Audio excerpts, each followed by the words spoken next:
Call.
Has not thrown a ball.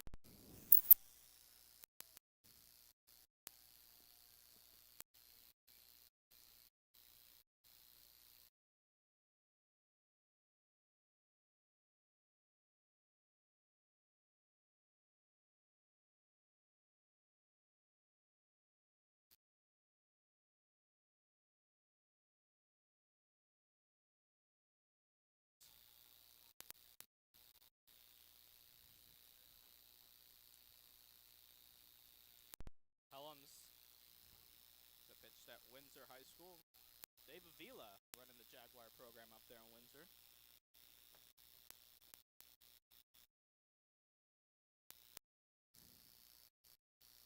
Lundstrom on.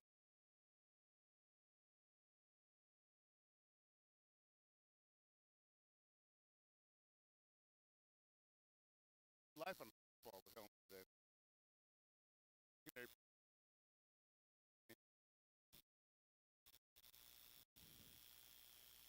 Way behind that one. And Helms with a pair.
Ballpark.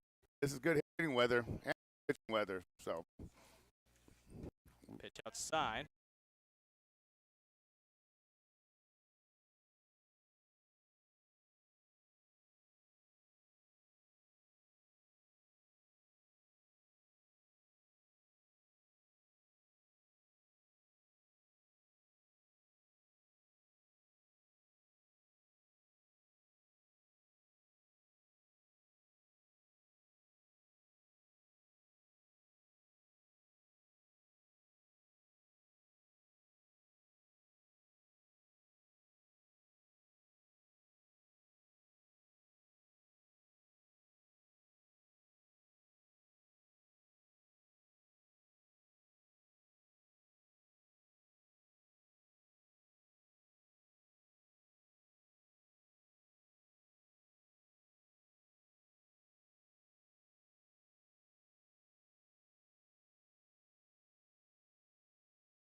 Packers getting out on the board. He's hitting right there. Has a little. I don't know if that would, that would be a really strong throw, and that's the momentum. That's the Packers. That little jolt. It's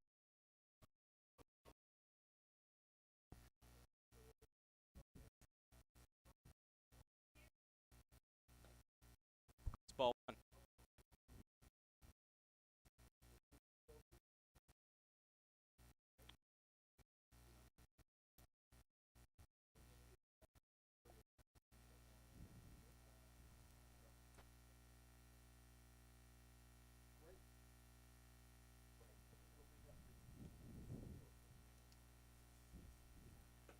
That's inside. 2-0 the count. 4 runs on 4 hits for the Stompers already. Kopp lines one foul. Stompers getting some really good swings off Becerra.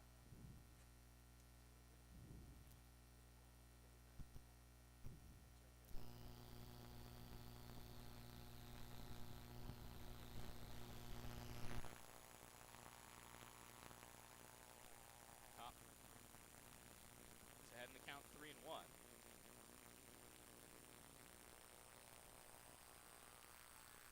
Kopp last night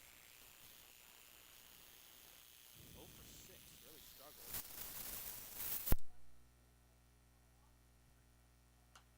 He stays alive, actually. 3-2. Yeah, but sir, when he has that little run, look at a little tilt on his fastball, and he's bringing it in on the hands. I think when he has that, that's good. That's good stuff right there. He just has to have command on that, and he's pounding in on him. Just in terms of missing location, maybe you see the Stompers may have picked something up on Becerra. Very good. Yeah. Full count pitch is fouled. Sounded like off the end of the bat. Yeah, a little slider right there, just a little timing. But live to see another day. That's what you do on that pitch. You spit, you get a little piece of it, so you can get another chance.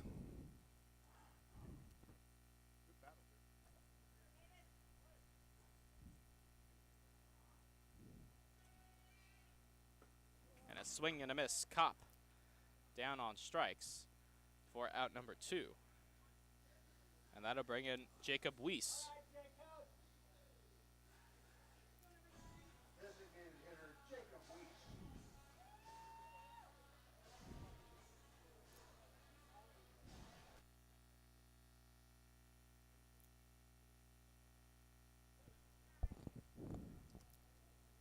One ball, no strikes to Weiss out of the University of Pacific. Weiss was the DH in last night's game. Yeah, Becerra's pitch count is probably a little up there right now. He's thrown a couple innings in 1 inning. He's got 2 outs so far. Yeah, up to 23 pitches. Weiss ropes one left center field. That's into the gap, and that's going to go all the way to the wall. Weiss into second with a 2-out double. 5 hits in this first inning off Becerra for the Stompers. He's not fooling anyone. I mean, they're finding barrel, 5 hits in the first inning. That's tough right there. But you got to give credit to the Stompers. They found something. They've been patient. They've gotten long counts, and then they picked out their pitchers and they've deposited where they need to be, and that's why they got 4-0 here in the first. Alex Govea stands in at a UC Davis, playing his first game. He takes ball 1.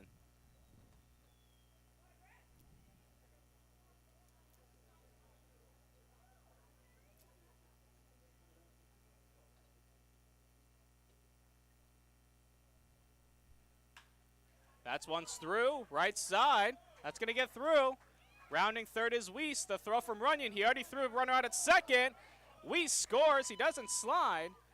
He taps home plate. It's an RBI single for Alex Govea, and it's now 5-0. They've been wearing out that right side over there. I mean, Joe Brown almost had a beat on it, and that was a great throw. And like I said, it should slide, should on deck circle, maybe telling him to slide. But he got his foot in there, and the glove came out of the catcher. And he could have advanced a second, too. But just continuing this big inning here. Got a nickel on the board now for the hometown Stompers.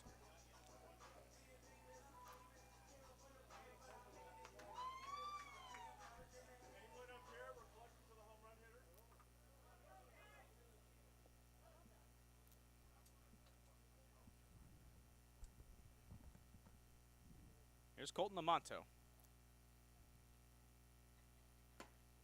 He takes a strike.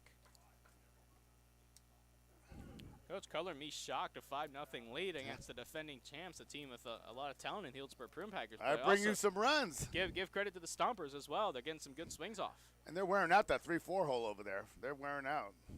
They're going. Govea goes, pitches a strike, throw to second base, and Joe Brown unable to pick it at second. Stolen base for Alex Govea. And the Stompers with another runner in scoring position.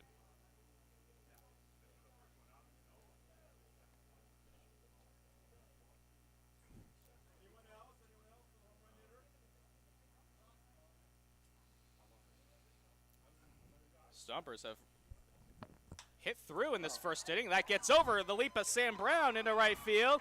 Govea coming around third. He is going to score. It's an RBI single for Colton Lamonto. 6-0 Sonoma. My goodness.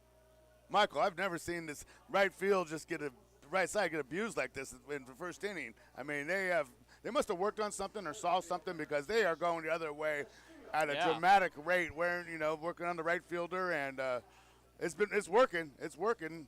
So yeah, they might have to put a shift on before you know it. Jeez. Every Stomper in the lineup already has a hit. As that gets by the catcher McDonald, and up to second goes Lamonto on the wild pitch. Every Stomper has a base hit, with the exception of Castillo, who walked, and Davis Kopp, who struck out. Mikey Bell singled but was thrown out trying to stretch into a double. I might get that total in the first inning. I'm still going to have to ask you to come back and do some more games. Castillo, floater. One. Is that going to fall? Yeah. It will. Rounding third, Lamonto. He scores. How about a 7-run first inning? Wow. They kicked the extra point. We got 7 on the board. Nothing in the bullpen warming up yet. Stompers rocking and rolling early on. And I feel for Becerra, too. Most of them are good, solid hits, but a lot of good placement on these balls, too. I mean, so they're living right, whatever they're doing. Keep that same pregame meal up. That was Becerra's 32nd pitch, and it's a strike. Now we've batted around.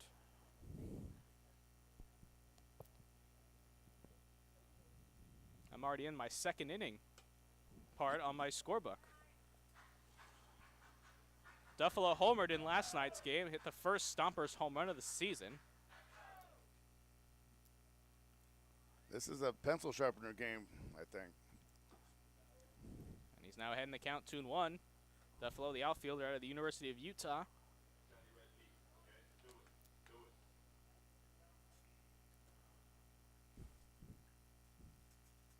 That scoreboard has seen a lot of action early on. And Duffalo is hit. Second time he has been hit this season. And looks like Prune Packers are going to send someone out there to get loose. And I would bet someone to get loose, preferably in a hurry, in case this thing continues to get out of hand. I think after that hit by a pitch, we might have checked every box this first inning. I mean, there's a lot of boxes we've checked.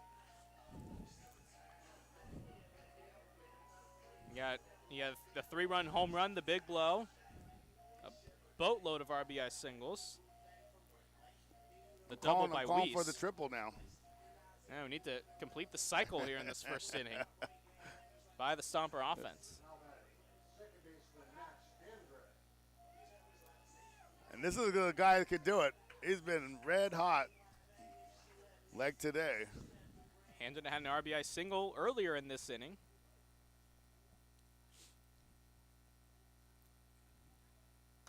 He swings and fouls it. Stompers just getting a ton of really good swings off Mcenroe. Even the ones that they aren't hitting in fair territory, they're still good swings. Yes, sir.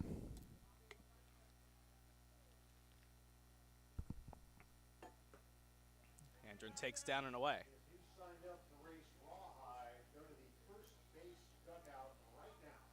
I'm a big believer, too. You come out, Helms set the tone right there. He set the tone with the first inning. That pumps you up, you know, and I think it's a trickle-down effect. Hendren into center field. Hallcroft has a beat on it, makes the catch to end the inning. But the Stompers come off the deck. 7 runs on 8 hits, and they leave a runner. We head to the top of the second. 7-0 Stompers here on Sonoma TV, Comcast Channel 27, and the Sonoma Stompers YouTube page. Wow. Jeez, 8 hit. We haven't seen that.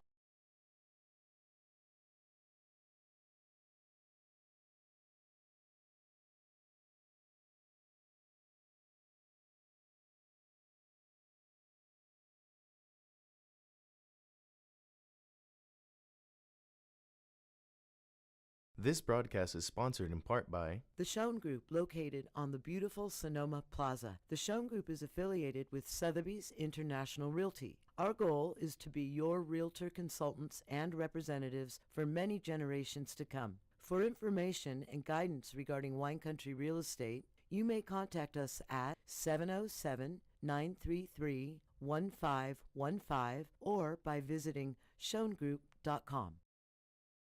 You are watching a production of Sonoma TV. Brought to you in part by Maya Restaurant, Yucatan Spirit in the heart of Sonoma. Located on the historic Sonoma Plaza, this local favorite delivers the vibrant, unique, spicy, and delightful flavors of the Yucatan in a comfortable and exciting dining environment. A temple of the best tequila, cocktails, laughing and dancing with friends and family. Maya is open for dining in, takeout, and pickup 7 days a week. More information, 707-935-3500 or visit mayarestaurant.com.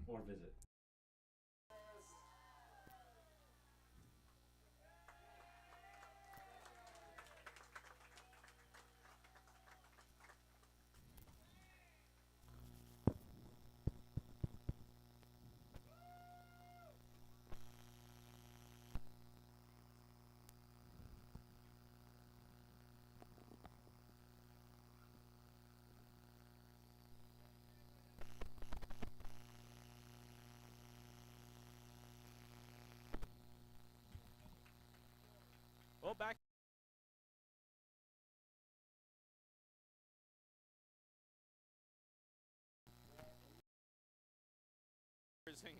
Seven runs on 8 hits. I'm sure Zach Pace will take that any day of the week.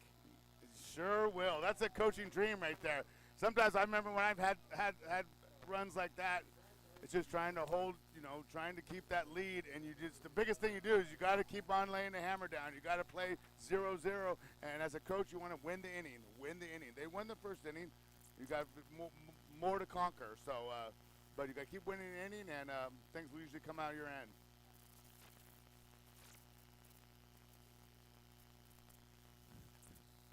So Braden Runyon will stand in for the Prune Packers.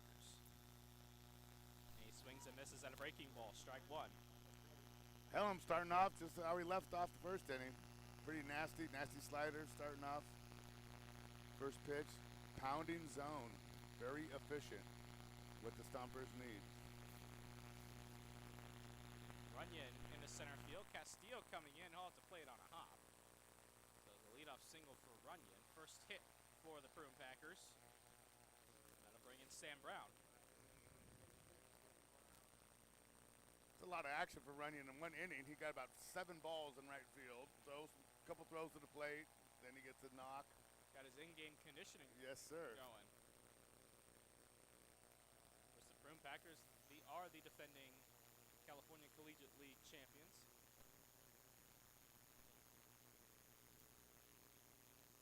Won the first time since Sam Brown, really happy for him. What a year he's had at Portland after coming from Petaluma. He was a force at Petaluma and just really took it to the next level at Portland University. And he's a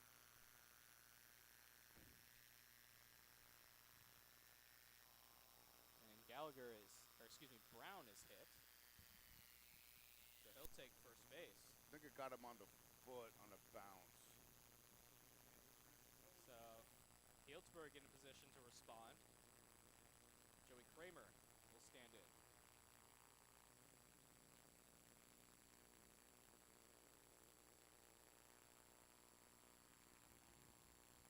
Now Hellam's in a bit of trouble to start this first inning.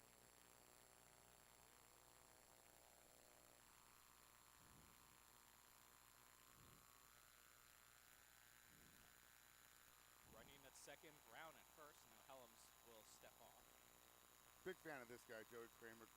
Grown apart from my town and just seeing him grow up and just really developed and had a good year with Northridge this year after blowing it up at Santa Rosa JC. And yeah, big, strong kid. This is outside.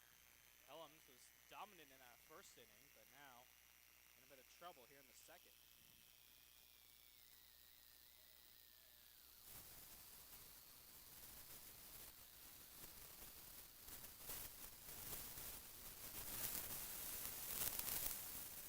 Kramer stops the foul, catches the 1.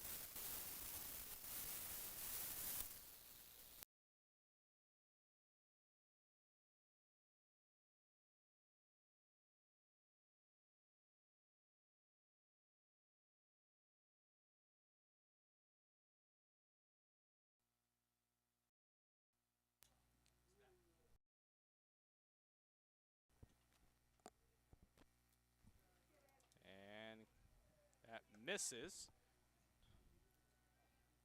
2-1. Yeah, Kramer was kind of a late bloomer. Really developed his senior year and into Santa Rosa JC, and then took his talents to Northridge, and he's a force. He's a force, a real nice kid, nice family, and there's a shot. Up the middle. Runyon rounds third. The throw from Castillo will not be in time. Up the line just a bit. It's an RBI single for Joey. 7-1.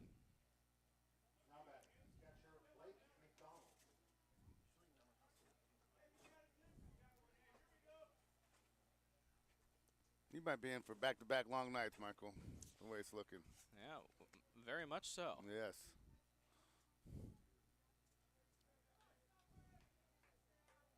Russ, the Stompers, I'll take that 7-run first inning. But like you said earlier, going to have to keep the foot on the gas pedal. Yes, sir. And Hellam's fires in a strike. McDonald, the hitter, at St. Mary's College. Local kid, Montgomery High School.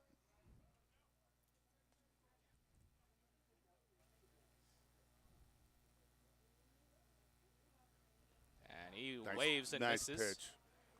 Chase that one. Yeah, a little slider outside the zone. Looked like he was sitting on fastball, and now we're up 2 strikes. Here's where you want to stay something outside the zone and get him a ground ball. Roll an apple, get a pear. McDonald hit 281, had a homer, 18 RBIs, scored 17 runs for the Gales this past season. He ropes one into left center field. That's going to be trouble, but Mcenroe runs it down. Nice play by Tucker Mcenroe. We're out number 1. I thought that was trouble off the bat, but Yeah, Hellam's got away with one. He hung a slider, was up, it got too much of the zone, and it got a good piece of it. But good play out there to limit to no damage. But yeah, I wish you could have that one back. big out for Helms. Gets an out on the board. That'll bring in Carson Crawford. Today's wine whipper, Carson Crawford. When he strikes out, all wines $1 off.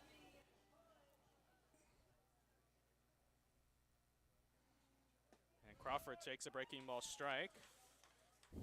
CC, another good, big fan of him, Ronan Park guy. Cardinal Newman went to Cal this year. I mean, that's a big jump from high school to 4-year, and he got good playing time. And you're gonna hear his name for the next few years at Cal. until he goes up to the next level. Solid kid. Yeah, appeared in 31 games. Started 24 of them. 3 homers, 9 RBIs. 356 on base. Fans are getting a little restless. They want that dollar off the wine. That sound good, though. And a strike, 1-2. You know how any visiting player can be a fan favorite if they're the wine whiffer or the beer batter? Yeah. They do the job for the fans. Yes, sir. Yep. Yep. Helms will take a strikeout here, although they are playing double play depth up the middle. At least Handren is at second. The shortstop, Govea, shaded a bit over towards the hole. Staying home a bit. Count 2-2. Good miss right there. Change eye level. I think come a little slider. I'm thinking slider away.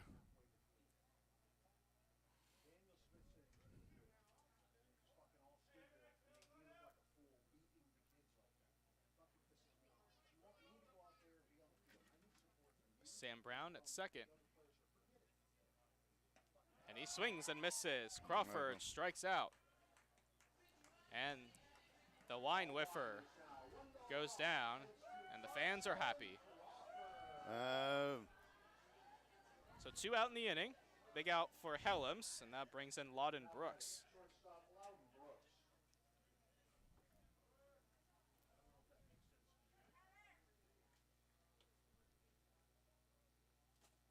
Brooks, Texas Tech University, waves and misses. Originally out of Cincinnati, Ohio. Went 0 for 3 in last night's game against the Mudcats, 3-2 Packer loss.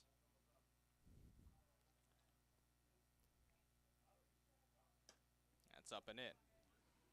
Helms doing a good job limiting the damage. He's trying to finish it off right now. If he can just keep one tally, that'd be a good inning, productive inning.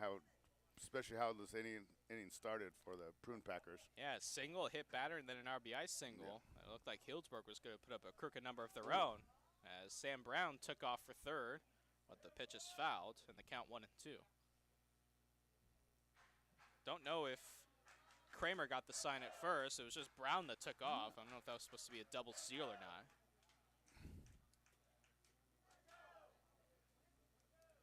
I like that, but sometimes it does when you run on a second. It does change your concentration for the hitter. Sometimes some hitters don't like that. Some can focus without it. But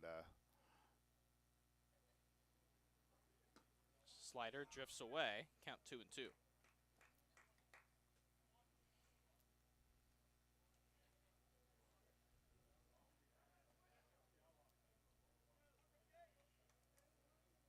he wants to get him here. He don't want to get the runners in motion. Right. This is the pitch right here. A nice block by Lamonto to keep it in front. It's a great block right there. And just as you said, 3 balls, 2 strikes, 2 outs. Those runners will be in motion on the pitch. So any ball essentially down the line or in the gap scores 2. For Helms, you want to keep it right here. It's 7-1.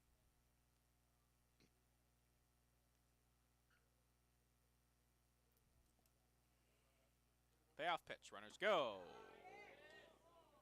Just miss. Brooks had a double take that time. And I think everybody had a double take. Everyone had a thought of that except Mark, the home plate umpire, but turns out to be ball 4. And Mike Nunez, the pitching coach for the Stompers, will have a word with Helms.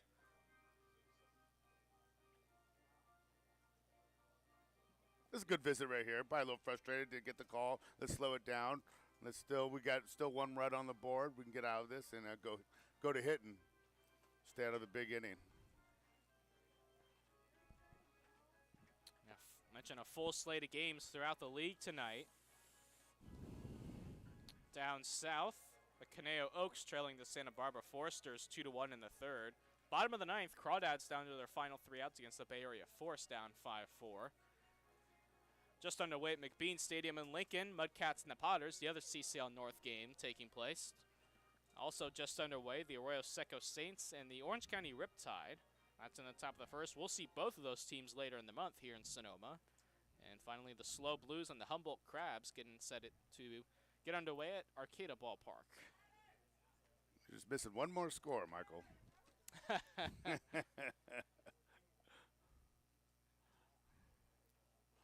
Holcroft, I think that got him. It did. So that's going to bring in a run. Second batter that Helms has hit in the inning.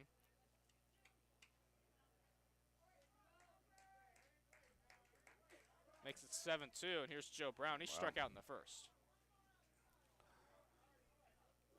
See, Helms going from the stretch here at the bases loaded. Is that more of a pitcher comfortability thing?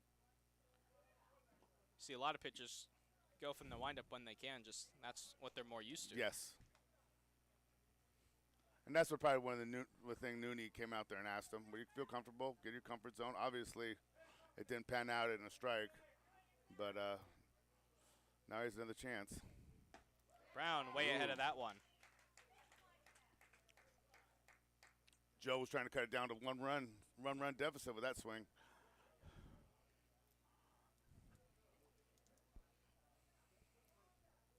Helms on the first base side of the rubber. Breaking ball, chopper foul. Nice pitch there. Come on, Joey. Make a play. Joey Gomes now in his 9th season at the helm of the Prune Packers. 9 years. Holy cow. Done a great job over there. So proud of him, happy for him, and a lot of players have gone on, and you can see playing 162 games. Couple-year-old Gauchos as well. Yes, Bender, Yep. Justin Brule. And Just missed outside. Wow. it's in spite of their high school coaching, they still made it. Oh, come on. 2-2. Yeah, that was a tough pitch right there, but he's been consistent on that. And they're not getting the corners, at least on the outer half right now. Sounded like a broken bat up the middle. Govea will flip to Handren, who doesn't get it. Here comes the second run around to home. He slides in safely. 2-run score. And just like that, it is 7-4.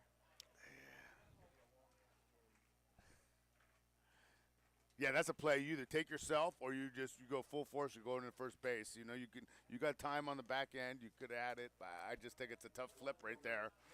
You're just too close. You either take it yourself or you go one. But that turned out to be a costly error. Yeah, let's go on E4.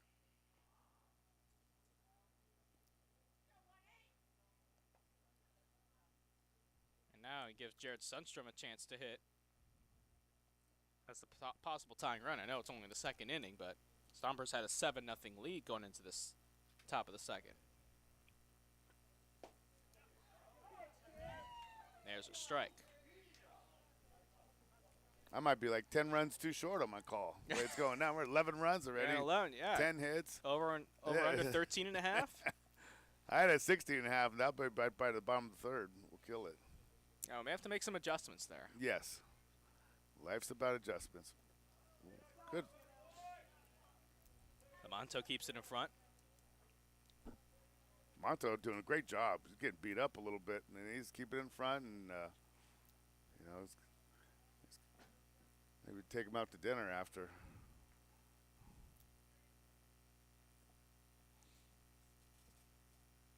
And that gets away from him that time. And now the Right on cue. The runners move up. So now a single can make this a 1-run game. And this was tough because, like we said, that there's not much in the bullpen right now. That there's a lot of tax. The pitchers got taxed last night, so he's gonna have to try to get out of this, and maybe go through one or two more before they can look in the dugout for the next arm. That one's roped to left center field, and that game is tied. Absolute rocket, no doubt. And wow.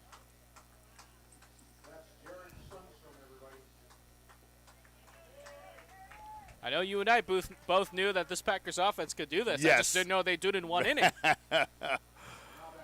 We had a football game, Michael? Jeez. Look at that.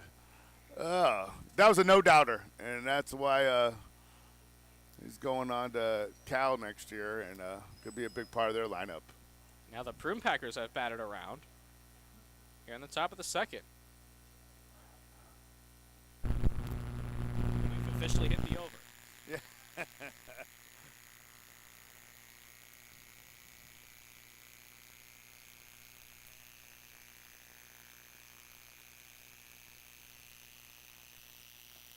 There's a strike.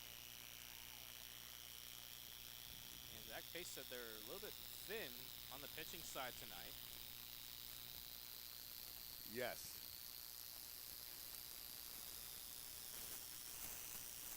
There's a strike. Count 1 and 2. They might be looking in the bleachers the seventh inning, see if anyone has an arm left in here.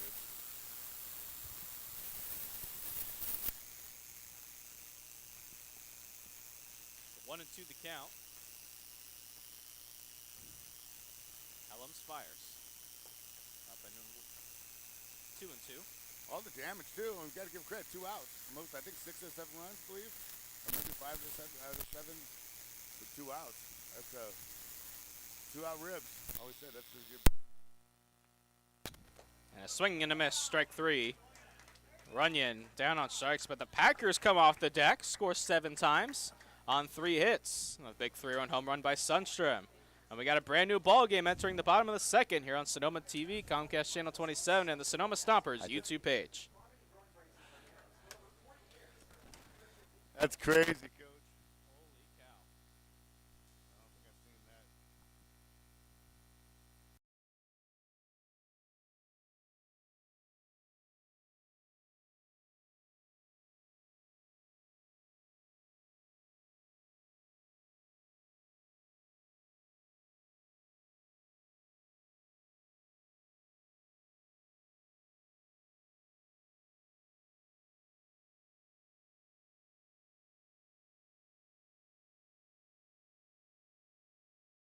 This broadcast is sponsored in part by The Schoen Group, located on the beautiful Sonoma Plaza. The Schoen Group is affiliated with Sotheby's International Realty. Our goal is to be your realtor consultants and representatives for many generations to come. For information and guidance regarding wine country real estate, you may contact us at 707-933-1515 or by visiting schoengroup.com.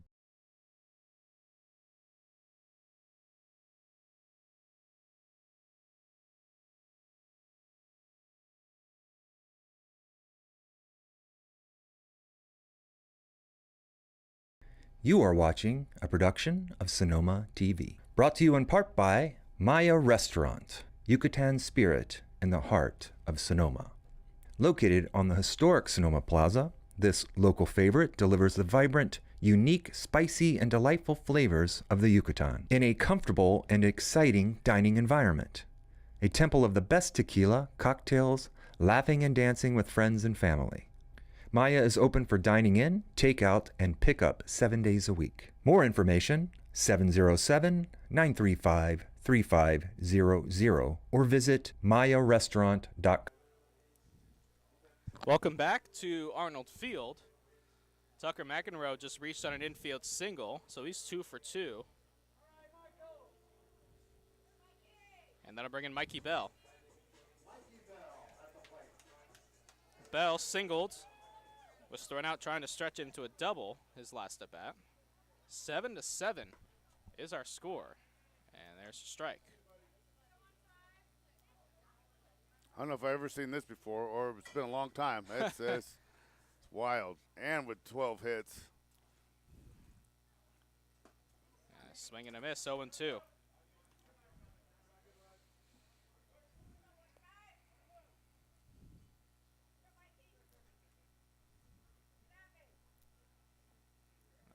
And a brand new ball game. Bell swings and misses for out number 1. Nice bite on that slider. Kept going with it. Nice sharp. Just in and out of the zone. Very good. Can't pick it up. 14 combined runs, just 12 combined hits, and that's keeping our live score, Isaac Sullivan, here pretty busy. Isaac is also a gaucho. Oh, I like that. I love that. There you go. He's a winner. Kopp, right center field. Holcraft on the run. And he's got it deep in the alley for out number 2. A lot of carry on that. He left that ball up, little slider. He kept going with it, but he left that up, and I got a good piece of it. But when you're hitting a big part of the ballpark, you got athletes out there running them down. That's usually when comes in, turns into an out. So.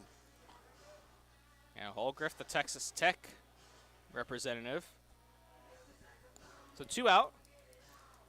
Jacob Weiss stands in. He doubled in the bottom of the first during that 7-run frame. And now time is called right before Becerra. In fact, as he was getting ready to deliver. And Weiss is the one that called time there.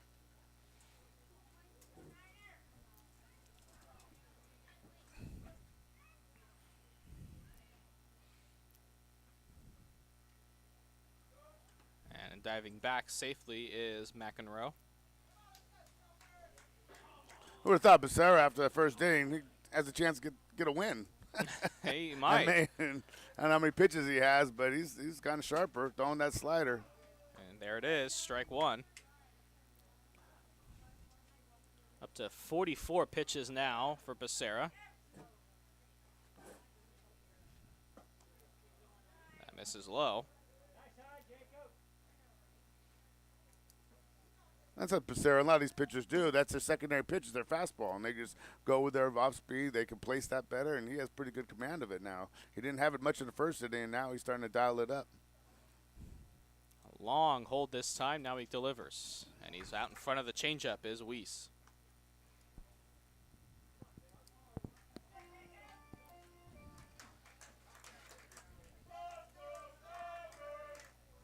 One, 2. Outside, nice snag by Blake McDonald. Having trouble with command of the fastball. You know, I think they just shows that fastball, and then it comes with a little unleaded. That slider or the changeup. Get him on the front foot. Runner goes, but it's cut on a miss. Weiss down on strikes to end the inning. So no runs on a hit, 1 left. We head to the third, 7-all here on Sonoma TV, Comcast Channel 27, and the Sonoma Stompers YouTube page. You are watching a production of Sonoma TV. Brought to you in part by Maya Restaurant, Yucatan spirit in the heart of Sonoma. Located on the historic Sonoma Plaza, this local favorite delivers the vibrant, unique, spicy, and delightful flavors of the Yucatan in a comfortable and exciting dining environment. A temple of the best tequila, cocktails, laughing and dancing with friends and family. Maya is open for dining in, takeout, and pickup 7 days a week. More information, 707-935-3500 or visit mayarestaurant.com. This broadcast is sponsored in part by The Schoen Group, located on the beautiful Sonoma Plaza. The Schoen Group is affiliated with Sotheby's International Realty. Our goal is to be your realtor consultants and representatives for many generations to come. For information and guidance regarding wine country real estate, you may contact us at 707-933-1515 or by visiting schoengroup.com.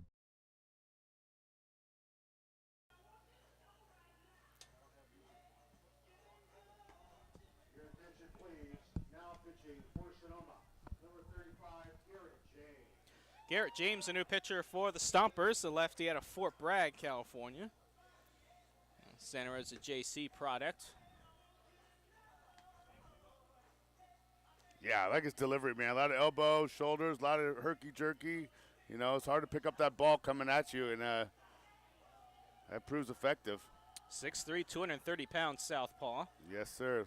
10 appearances through 19 2/3 innings. 13 strikeouts along the way. He appeared last Friday for the Stompers against the West Coast Kings, going a scoreless inning, allowing a hit, but no damage.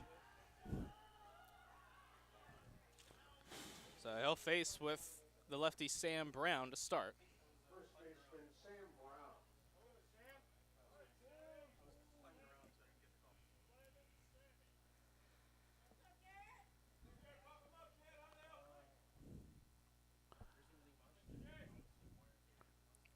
Garrett James hoping to calm down these Packer bats as Brown drills on the right field. Going back is Duffalo, and he's going to one-hop that off the wall. Brown on his way to second with a leadoff double. And here come the Prune Packers. That's a good piece right there. Samuel sitting on one pitch, got a little high fastball and a deposit in the right center. I mean, that's what he did all his college years and in his last years at Petaluma. I mean, he bangs the ball.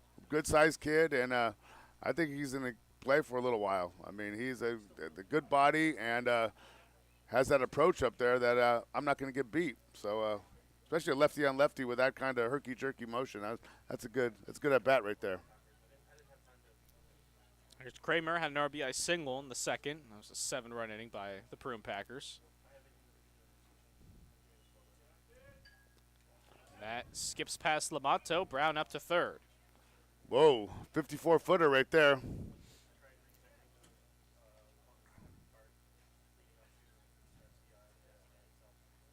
Yeah, Lamonto go and have a talk with James. I'm gonna get him. As I pan through the crowd, I see the great Coach Geltz in the bleachers today. We have a lot of talented coaches, but probably the most talented is in the bleachers. The second most winningest coach in Division II baseball history, over 1,100 wins. Just ask him. And but he also will tell you his claim to fame was that 1970 no-hitter versus Stanford.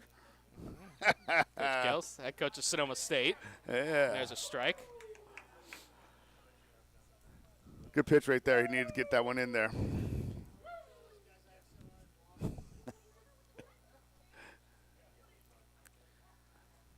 Stompers with a bit of a shift. Max Handren just playing a couple steps to the right, is second.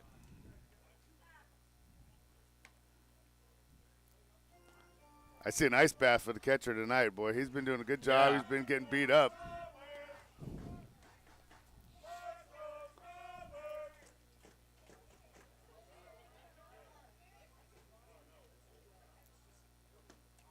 And just missed. Wow.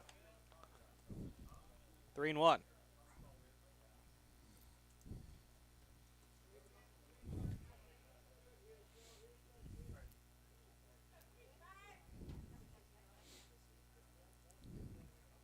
James trying to come back here. He misses upstairs, so Kramer's aboard with a walk. First and third, nobody out for Healdsburg, and brings up Joey Kramer. Check that, Blake McDonald. Kramer's the one who just walked.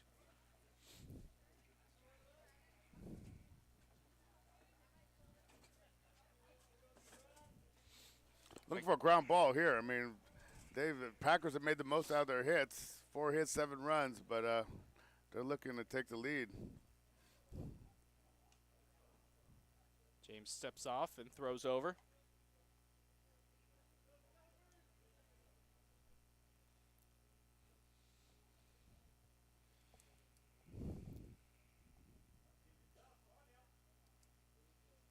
That's up and away.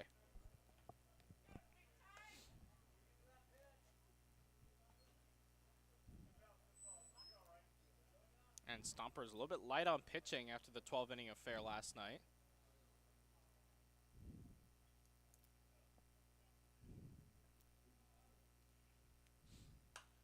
That's fouled, and that'll head into the parking lot. 1 ball and 1 strike.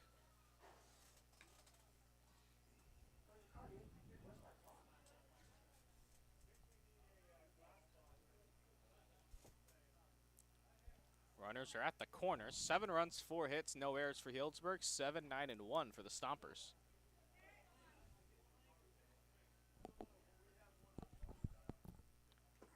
That's a good pitch right there.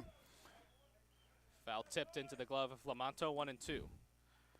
Had him out in front. And do you stay with that? Maybe go with a changeup, or do you maybe try and go with the high stuff? I would change the eye level, the high stuff, or maybe a little fake shake and come back with it. But you're ahead of the count here, so. Throw on over to first.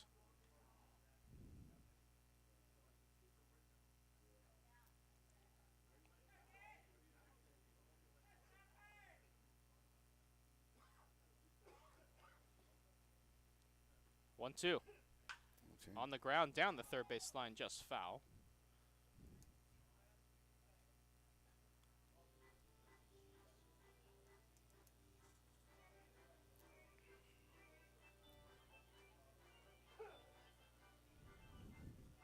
7-7. We're only here in the third.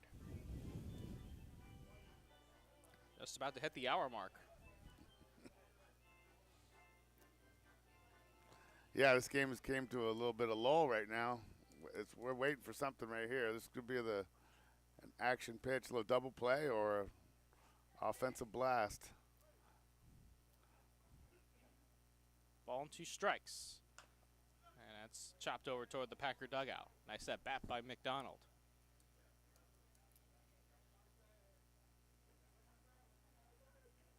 And definitely that error or the bad exchange between Govea and Handren cost the Stompers 2 runs. That allowed Sundstrom to hit. That 3-run home run, that tied the game.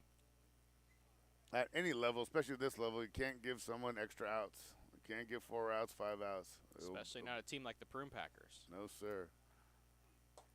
Got him. Oh, yeah, okay, he got him. A little bit of a delay call. I thought I heard a strike call. It was just a little bit late in the motion. So McDonald retired. A big strikeout for James, and that'll bring in Carson Crawford. Ladies and gentlemen, here comes Carson Crawford, tonight's wine whipper. If he strikes out, again, wine will once again be $1 off for the remainder. Crawford 0 for 1, struck out in the second inning. Stompers going to try and turn 2 up the middle. A nice breaking ball for a strike. See if James maybe finds something here.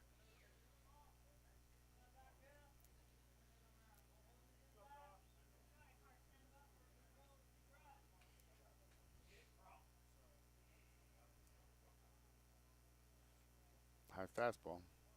A bit too high that time, 1-1.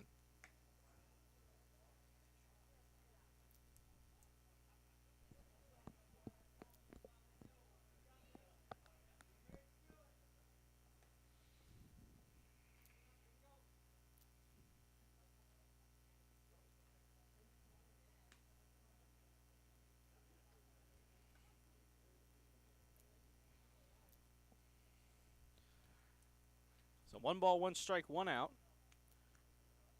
Stompers trying to keep this game tied at 7. That's in the dirt. Gets by Lamonto.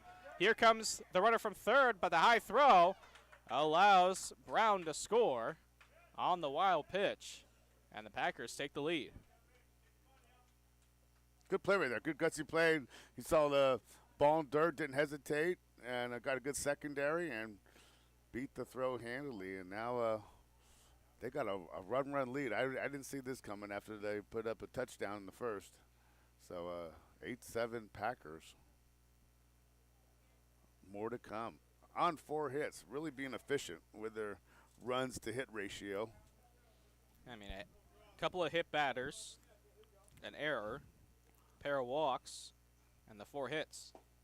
Yeah, been the entire offense. Meanwhile, the Stompers, 7 runs, scored on 9 hits. A lot of singles, doubles, of course, the 3-run home run by Mcenroe.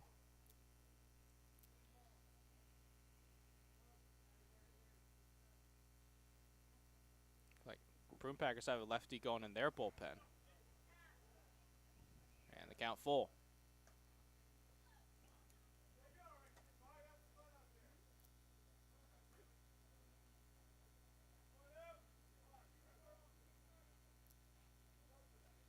Runner at second is Kramer.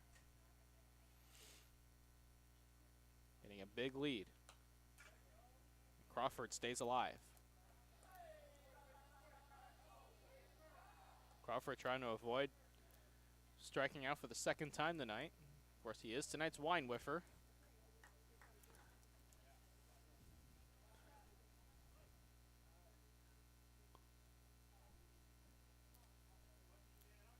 And James will step off. And Lamonto will have a word. Check on the scores throughout the league. Crawdads lost to the Force 5-4. Mudcats with a 1-0 lead over the Lincoln Potters, bottom of the second. Down south, the Foresters leading the Conejo Oaks 5-2. Whereas Seco Saints with a 4-run top of the first lead the Riptide 4-0, and just underway at Arcata Ballpark. No score, Slow Blues and the Humboldt Crabs.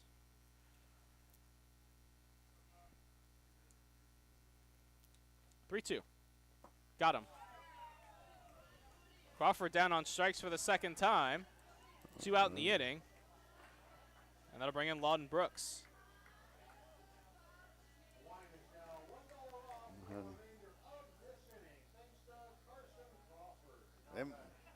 They're popping a few more bottles, I think. Now, jeez, you know. It's always interesting to see how some of the visiting players react to it. Of course, you don't see it at a whole lot of ballparks, kind of things like this. And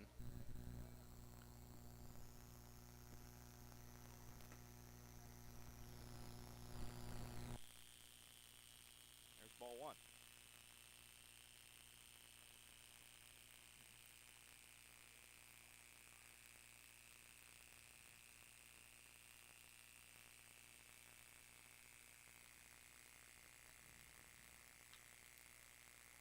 Short. Govea fields, fires across the diamond in time to end the inning.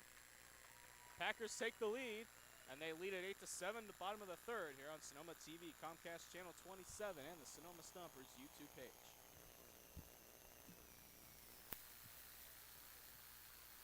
Let's see who pulled up.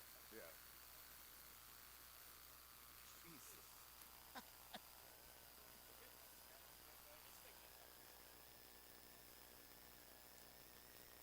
Are we that bad that we can't?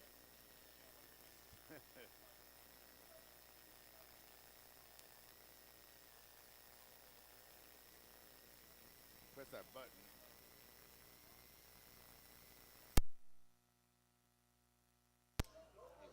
What else do we have to do? It should be good. Hey, Greg, you ready?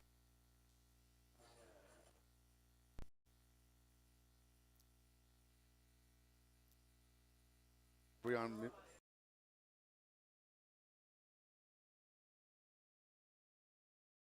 This broadcast is sponsored in part by The Schoen Group, located on the beautiful Sonoma Plaza. The Schoen Group is affiliated with Sotheby's International Realty. Our goal is to be your realtor consultants and representatives for many generations to come. For information and guidance regarding wine country real estate, you may contact us at 707-933-1515 or by visiting schoengroup.com. You are watching a production of Sonoma TV. Brought to you in part by Maya Restaurant, Yucatan Spirit in the heart of Sonoma. Located on the historic Sonoma Plaza, this local favorite delivers the vibrant, unique, spicy, and delightful flavors of the Yucatan in a comfortable and exciting dining environment. A temple of the best tequila, cocktails, laughing and dancing with friends and family. Maya is open for dining in, takeout, and pickup 7 days a week. More information, 707-935-3500 or visit mayarestaurant.com. Or visit.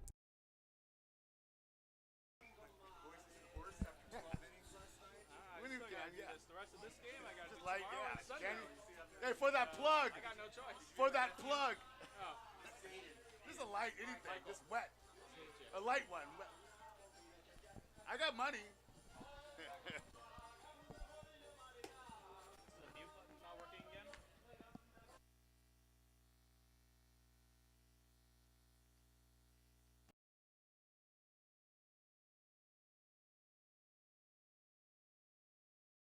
Thanks for the Stompers, bottom of the third, 8-7 Prune Packers. The new pitcher is Caden Noah for Healdsburg, the junior out of Texas. Are you sure it's not the bottom of the eighth, Michael? Holy cow. It could be at this point.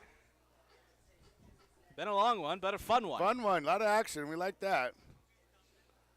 See if the Stompers can put something together against the new pitcher, Caden Noah. And a breaking ball misses outside.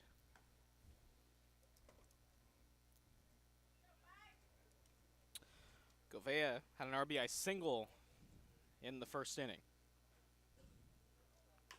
Chops that one to third. Crawford fields on a couple hops and fires a bullet to first for the out.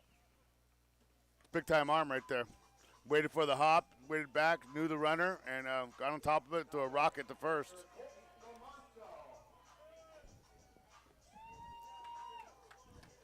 So here's Colton Lamonto.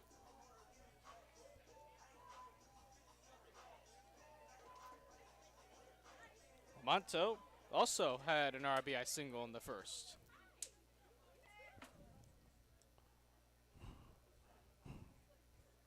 He takes a strike. That looked pretty firm, too. It's a pretty good fastball right there. A little life. A lot of life.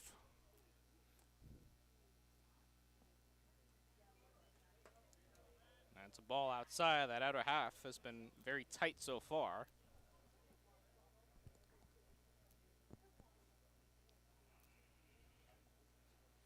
Just finished his second season with the Longhorns.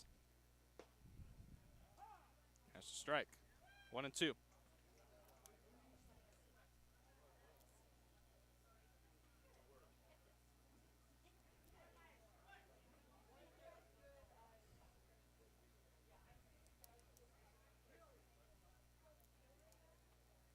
And a swing and a miss on the breaking ball. Lamonto down on strikes, and we'll flip things over to the top for Jackson Castillo. Yeah, Monto didn't like that last, the pitch before. They had a little question with Mark on that strike.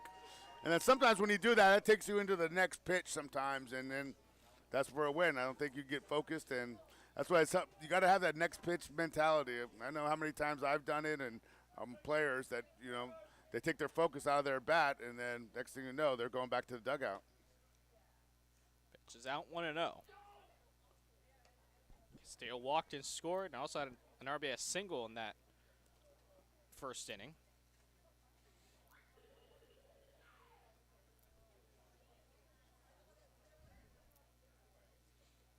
That's a good pitch. That's a strike. Count evens at 1-1.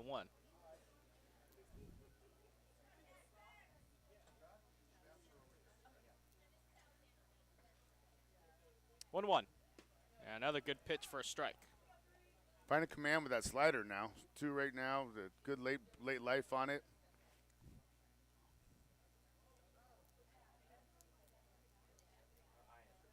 One, two.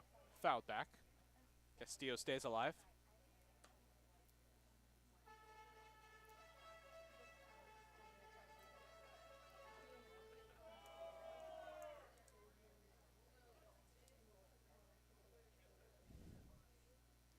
Castillo swings and misses. Caden Noah, 1, 2, 3, bottom of the third. As the Stompers go down in order, we've played 3. It's 8-7 Packers here on Sonoma TV, Comcast Channel 27, and the Sonoma Stompers YouTube page.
Back here in Sonoma, 8-7 Prune Packers, top of the fourth. Packers will bring up their 9-1 and 2 hitters. Packers looking for a good shutdown inning right now. It'd be nice to get a 0 up and get back in the dugout. The game is kind of slowed down a little bit, but they need to limit those errors and base on balls and get back in the dugout, get the hitting.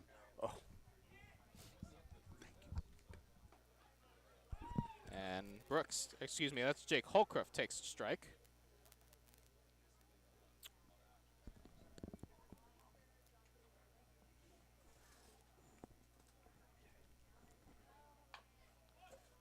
That's chop foul, 0-2.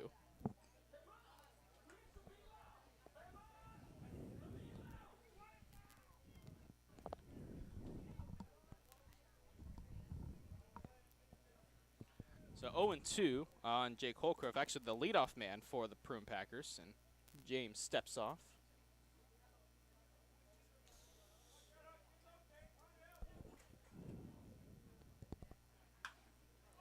That's on the ground. Nice play by Kopp, and he makes the play for out number 1. That's sometimes you need that as a pitcher right there. That's a hot shot, great defensive play right there. That could have been down the line. A lot of bases. Could have been 2 or 3 bases right there. But no, he made a great play, and we're going back to the dugout with 1 out. That's what James needed right there.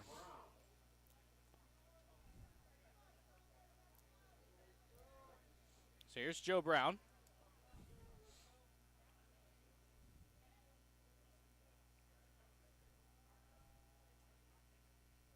And a big swing and a miss by Brown.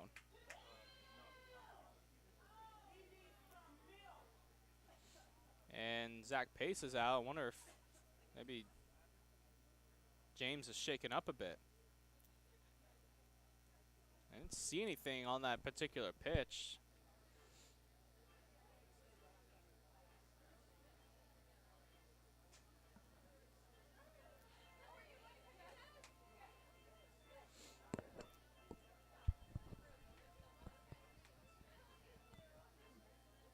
Looks like he's okay. That's a tough conversation there because they need innings, but Yeah. obviously would never want to limit someone's health or anything. So maybe it was just a pump fake, but he's back in there.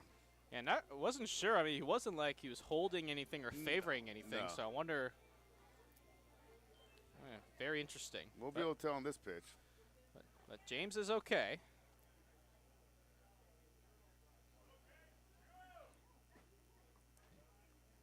And he boots one in the dirt. He has done that before, so hopefully he's feeling good. But got Joe Brown up there. He doesn't get cheated in his swings. He's looking to draw one in the bleachers. And another big cut and miss. 1-2. I got a piece of that one, but it found Lamonto's glove. Out in front of the breaking ball.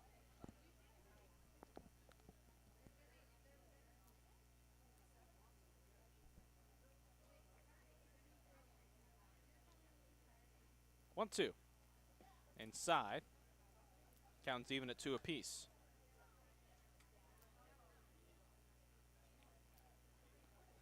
I think he's setting it up for that little unleaded, little minus pitch, something that he can get out in front of.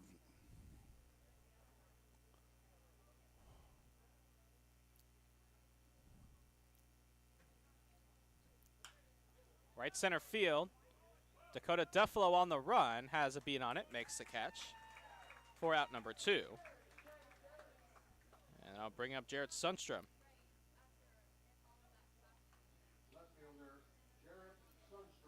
Potters have come back to take a 2-1 lead over the Solano Mudcats, bottom of the 2nd from McBean Stadium. Good guy to have for the Stompers with no one on base, as put a charge in the ball already and limit the damage when hitting with no one on.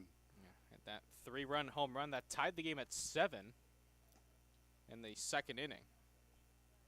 That was after the Stompers scored 7 in the bottom of the 1st. James hopefully going to give the Stompers some length and maybe settle this Packer offense down. And he gets a hold of another one into left field. Mcenroe back on the track at the wall, off the light pole. Wow. Jared Sundstrom's 2nd homer of the night. It's 9-7. That's true light tower power right there. Off the pole, probably like a quarter away up there on a hanging breaking ball. And another no-doubter today by Jared Sundstrom. Like I said, hey, limited damage. Those good plays on defense. Limited damage to make it a solo blast. But he has 4 ribs going so far. And we're not even halfway through.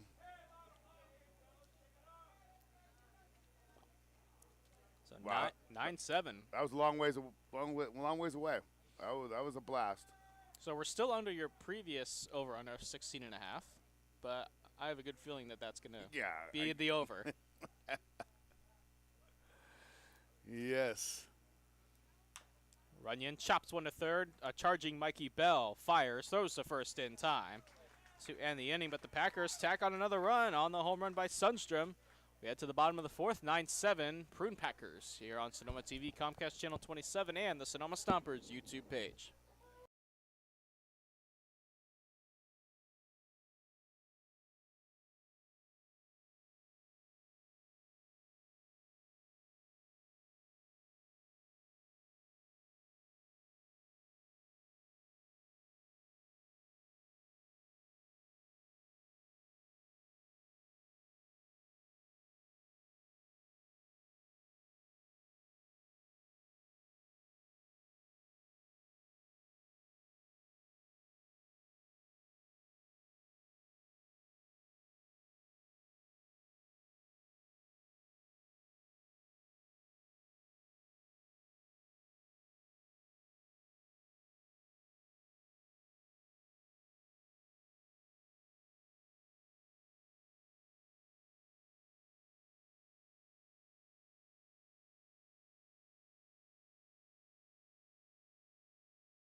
Bottom of the fourth, Dakota Duffalo will stand in for the Stompers. 2-3-4 for Sonoma, trailing 9-7. And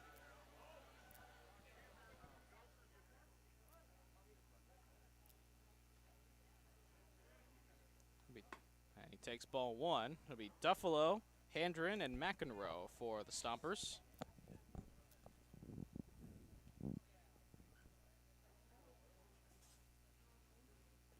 That's in the dirt. 2-0.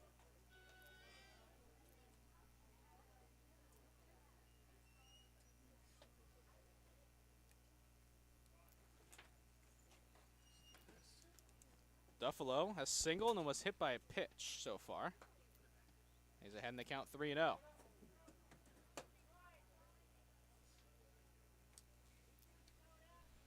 Caden Noah at a 1-2-3 bottom of the third, had a pair of strikeouts to go along with it. Fires in a strike to Duffalo.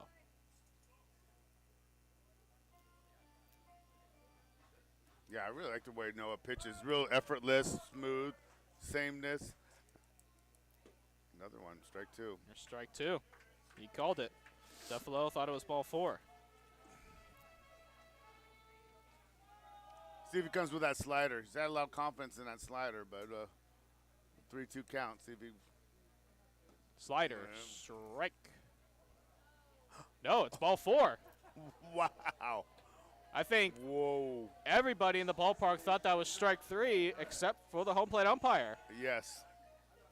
And the Stompers will take it. Yeah, that was a tough one. That was a beautiful pitch. A beautiful pitch. Yeah, we got pump faked on that one.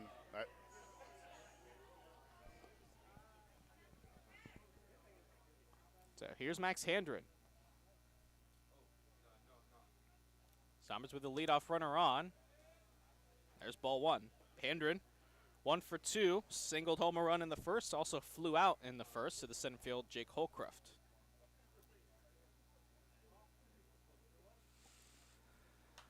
Handren fouls it 1-1.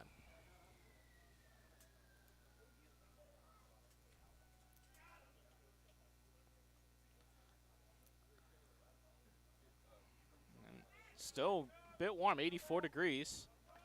We've seen some balls fly out of here already. 3 home runs between the two squads through the first 4 and change.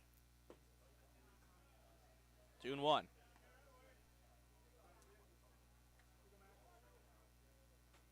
No, it really has a lot of confidence, that slider. It really has good bite to it. Those are right-handers, left-handers, and really good tilt to it. And there's a strike.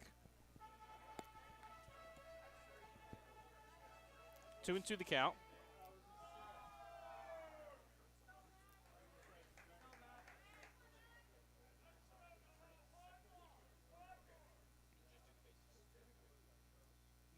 Dufflo off first.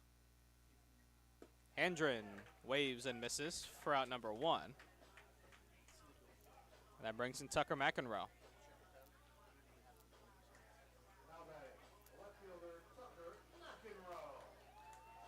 Mcenroe had a 3-run home run in the first, singled in the second, so he's 2 for 2. Off to a good start through his first 2 games as a Stomper. And he takes a breaking ball strike. Once again, he's pitching, his slider is most people's fastball. He works off that, and he'll show fastball, and he can dot that slider anywhere. Mcenroe had a multi-hit game last night as well. That's up the middle. Noah knocks it down, and he'll just throw to first just in time to get Mcenroe for out number 2. Dufflo up to second. And here comes Mikey Bell. It's third baseman Mikey Bell. All right, Derek and Hillary.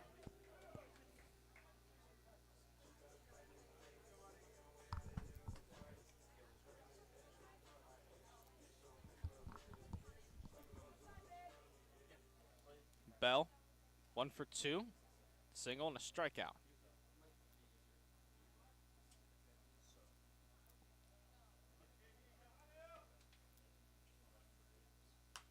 He fouls that one into the parking lot. Got a good look at that fastball. That's what they need. And just a little behind on it. No, a little sneaky quick. Gets up on you. And I think that foul ball actually did get a car because I hear an alarm going off. What car is it?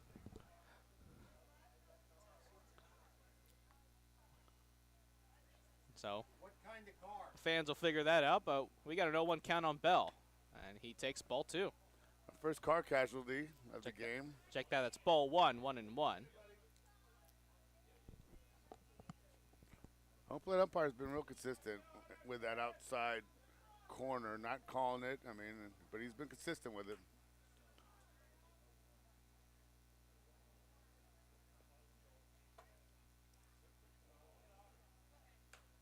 That's off the fists.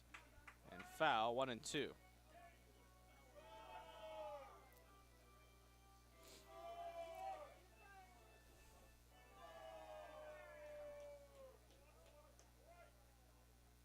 Dufflo on second. Stompers looking to get a run closer.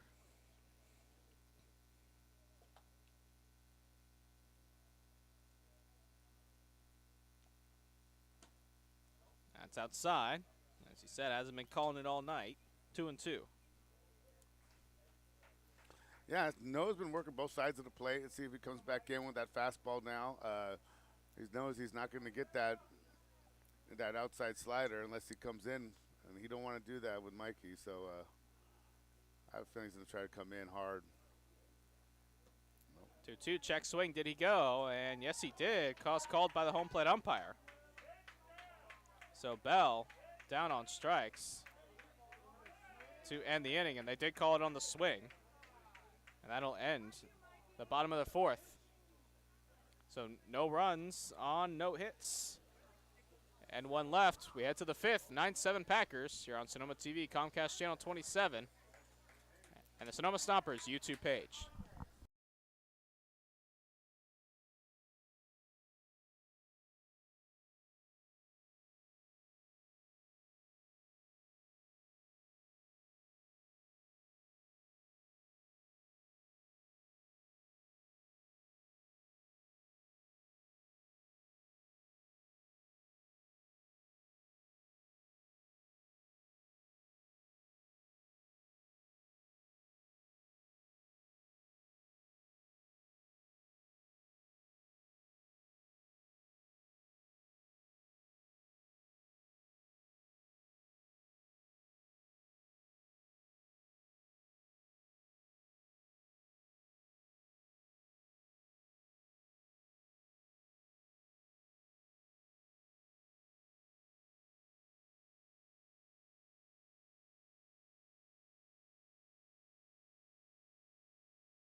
Top of the fifth, 9-7. Prune Packers lead it.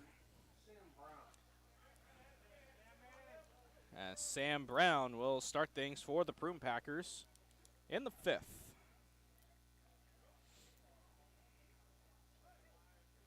Brown, Kramer, and McDonald do up for the Prune Packers. Breaking ball misses upstairs. Garrett James back out for his third inning of work. Has given up a pair of runs in 2 innings.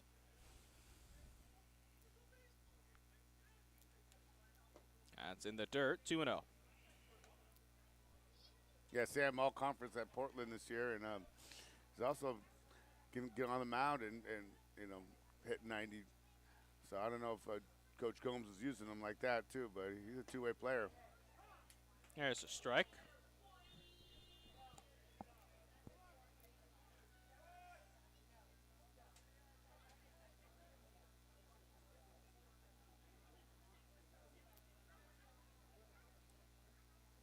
Lefty to lefty. Strike 2.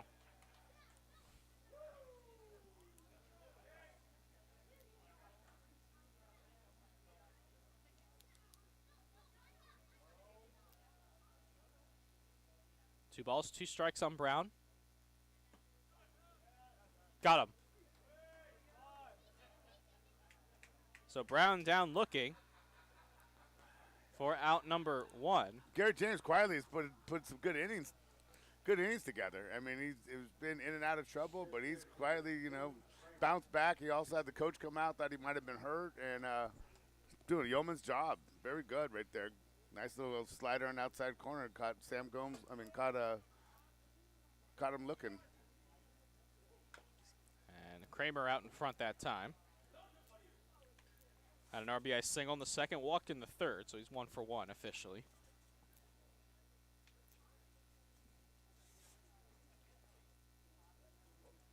And James has definitely slowed it down to a point. I mean, has given up single runs in the third and fourth, but I'm sure he'd like to put some zeros together. But, of course, we want to avoid that crooked number. Yes. If giving up any runs at all. But James is one of those guys, like most pitchers, but especially with him, that you get out front. He gets his, 0-1, get plus counts. He can use his stuff, and he can nibble away. And that's what he's been doing, as he is on the 0-2 count right now.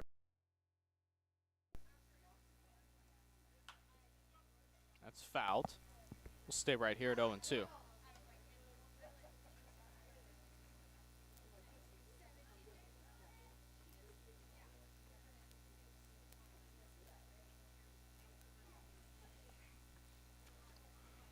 Kramer down in the count. James looking for the punch out. And he got it. Got him to chase the high fastball. 2 strikeouts in the inning for Garrett James. That brings in Blake McDonald. Hey, to the eye, that looks like it's a way out of the zone. But when you're up there, it's tough. It's it's not the fastest fastball. It's eye level. It's outside the zone, but it's very tough pitch to hit, and it's enticing. Yeah, as Kramer showed right there. Pitch missing out. Slider.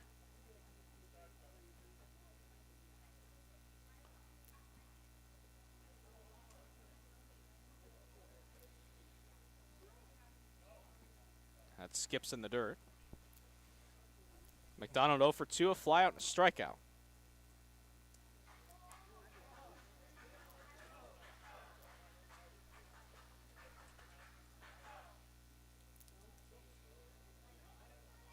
(9-7), the Prune Packers lead it over the Stompers. And McDonald rips one down the left field line. That's a fair ball. McDonald on his way to second, and he's going to have a 2-out double.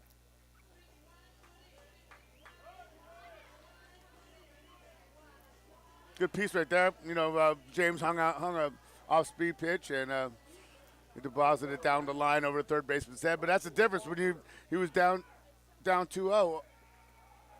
And going to third is McDonald. Time was never called, so heads up base running by Blake McDonald. Wow, very, very heads up right there. Now all of a sudden a runner at third with 2 out. It's like an old Montgomery play.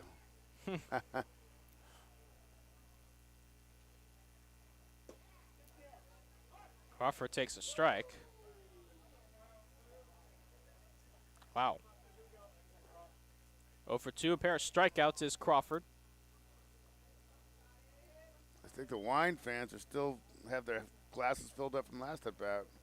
Check Let's swing. see. Did he go? Yes, he did, says first base umpire Gary Frieders. It's 0-2.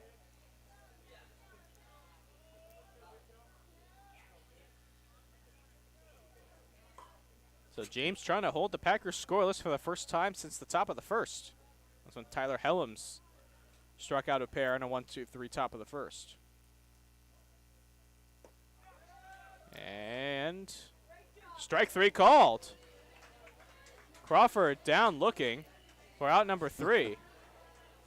And that ends the inning. So James ends up striking out the side. Gives up the 2-out double to McDonald. That'll end the inning. We're halfway through now. 9-7 Prune Packers. Here on Sonoma TV, Comcast Channel 27, and the Sonoma Stompers YouTube page.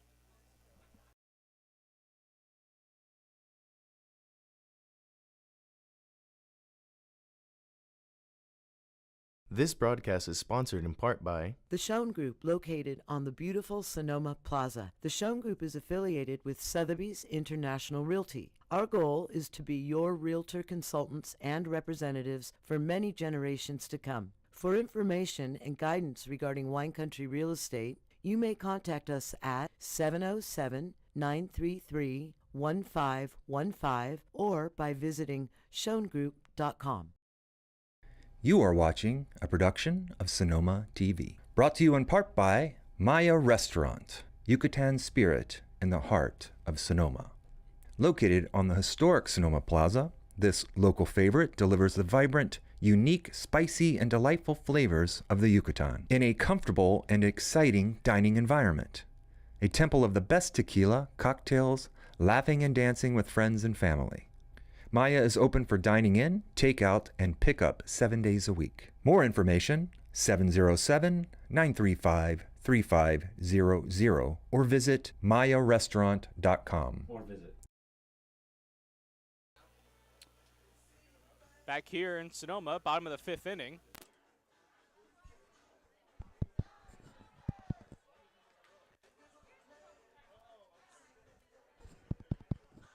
I don't think 9-7, Prune Packers lead it over the Stompers. Stompers will have Davis Cobb and Alex Govea due up. An inning of work.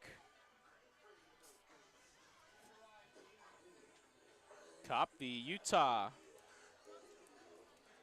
Ute, him and Davis Cobb, along with Aiden Lombardi, the 3 Utah players, done in the navy and orange this summer.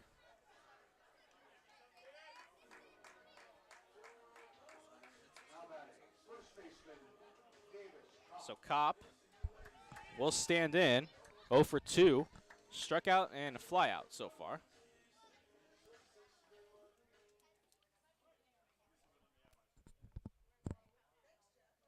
And a breaking ball strike to Kopp. Yeah, Noah's done a great job slowing the bats down after that first inning, and he's came out and really did a great job of pounding the zone. Quickly 0-2 on Kopp. Stompers had 8 hits in that first inning, just 1 since.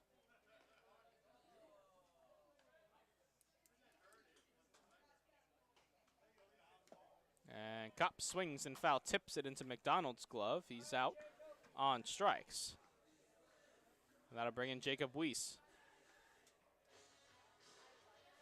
Designated hitter Jacob Weiss.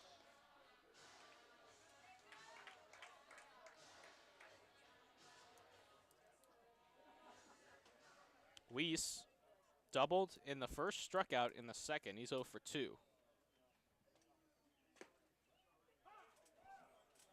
There's a strike. Yeah, in any league, 1-0 to 0-1 is a huge, huge difference, you know. Just your mindset, and now he's 0-2. Changes the at-bat. Yes, it does. I know in high school, they did a study. It was 188 points it changes from Wow. 0-1 to 1-0. Weiss stays alive. Noah, 5 strikeouts in 2 1/3 innings to this point.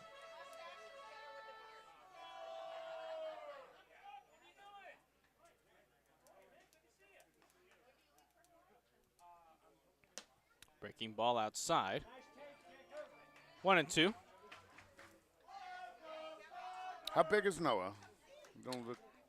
Caden Noah at 5'10", 185 from the left side. Out of Austin, Texas. And that just misses. Wow. 2-2. That's had really good command of that slider. Yes, he has. Yes, he has. Goes with the hard stuff that time. Swing and a miss. Weiss down on strikes.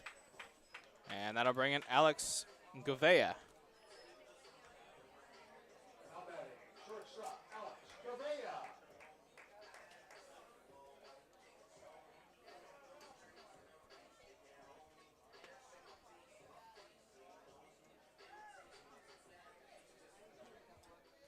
Govea 1 for 2, a single and a ground out. That's ball 1.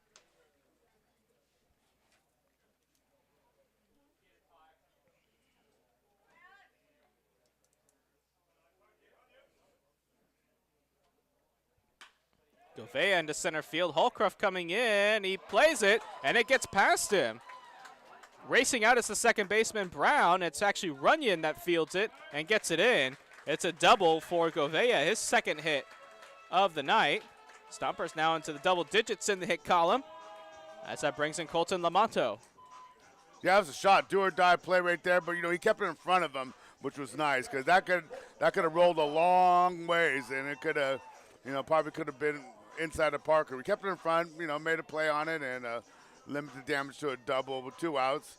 The way Noah's been pitching, I'll take my chances with Noah.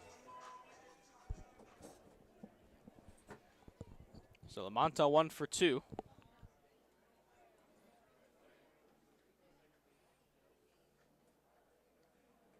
That's in the dirt. McDonald, nice play behind the plate.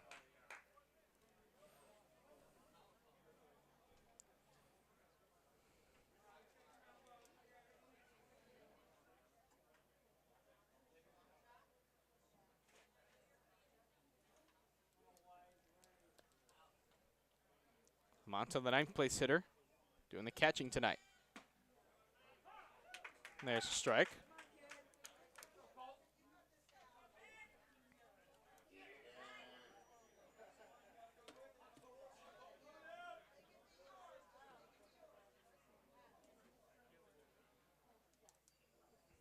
And Govea at second with 2 out. Stompers trying to inch a bit closer. Lamonto, right center field, hit pretty well. Runyon going back, still going back, and he makes the catch. A couple steps in front of the track to end the inning. But the Stompers do get a runner in scoring position, but can't bring him across. We head to the 6th. 9-7 Prune Packers here on Sonoma TV, Comcast Channel 27, and the Sonoma Stompers YouTube page. You are watching a production of Sonoma TV. Brought to you in part by Maya Restaurant, Yucatan Spirit in the heart of Sonoma. Located on the historic Sonoma Plaza, this local favorite delivers the vibrant, unique, spicy, and delightful flavors of the Yucatan in a comfortable and exciting dining environment. A temple of the best tequila, cocktails, laughing and dancing with friends and family. Maya is open for dining in, takeout, and pickup 7 days a week. More information, 707-935-3500 or visit mayarestaurant.com. This broadcast is sponsored in part by The Schoen Group, located on the beautiful Sonoma Plaza. The Schoen Group is affiliated with Sotheby's International Realty. Our goal is to be your realtor consultants and representatives for many generations to come. For information and guidance regarding wine country real estate, you may contact us at 707-933-1515 or by visiting schoengroup.com.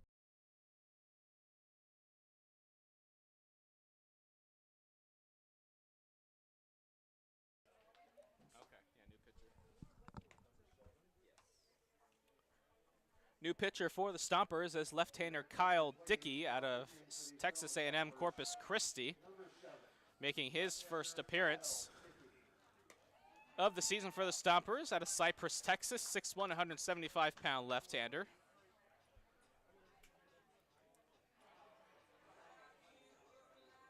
Appeared in 5 games with the Islanders this season. Pitched 6 innings, struck out 4 batters in those 6 innings.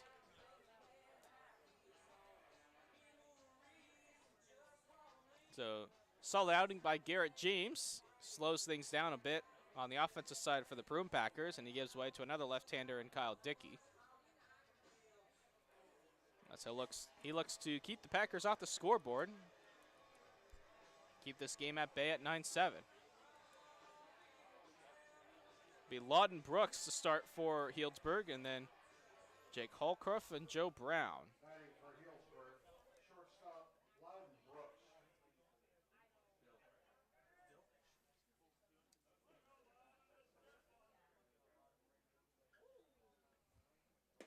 And he swings and misses. 0-1. Brooks grounded out in the 3rd, walked in the 2nd.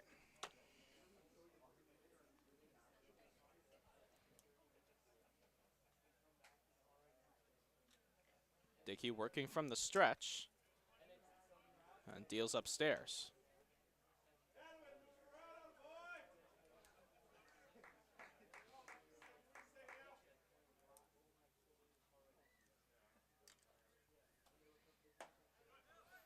There's strike 2. Looked like maybe an off-speed Little pitch change that up time. right there, yeah. It's a good time. Dickey's first appearance, probably, trying to show his whole menu out, seeing what's going on, what he's have tonight. Probably needs to be nice. Coach Pace would like him to go a few innings and give his bullpen a break. There it is again. And a nice pitch and a swing and a miss by Lawton Brooks for out number 1. Definitely a combio. Lovely changeup. That thing turned over and it was very nice. And to the right-handed batter, that's diving out and away. Yes. It's hard to pick up. Your hands start traveling forward. You can't stop it. You're done. So Jake Holcroft stands in, 0 for 2. Takes a strike. That's usually the combination. The righty, you throw the righty a changeup, lefty slider. You have a little 2-seam, 4-seam. Another changeup this time popped up. Govea makes the catch for out number 2. And that'll bring in Joe Brown. Second baseman, Joe Brown.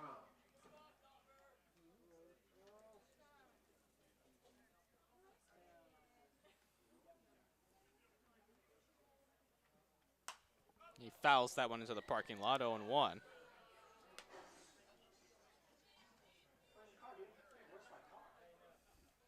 Brown hit .405 this year for Petaluma. 8 home runs. Team leading 8 home runs. And it's 0-2. Yeah, and he's VBL Player of the Year, Offensive Player of the Year, and a lot of his damage happened in the later part of the season when they needed him. In the playoffs, he was a terror too. So that led Petaluma into their getting into the finals. Yeah, played 29 games as Brown hits one into right center field for a base hit.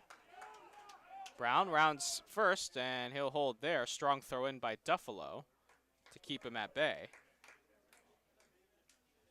So Brown is aboard, and here's Sundstrom, who has already hit 2 home runs tonight.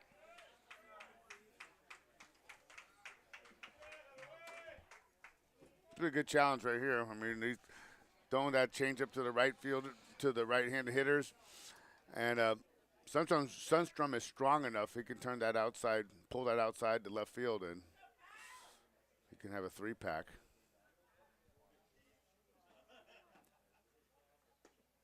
And Sundstrom takes ball 1.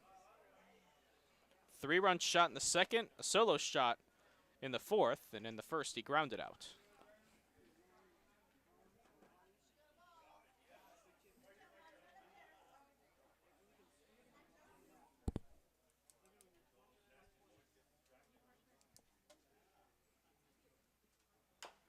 Chopper and foul. Top of the 6th, 9-7 Prune Packers.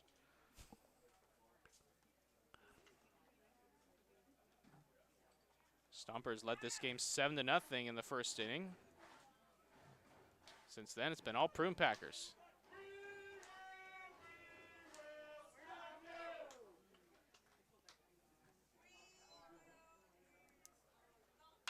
Sundstrom hits it sharply off the glove of Bell. Govea waits for it to come down, has no play. Score that an infield single for Sundstrom, his 3rd hit of the night. That was leaked on pretty hard. It was a good thing to put a glove on it over there, Bell. Right fielder Braden Runyon. But he kept him in the park.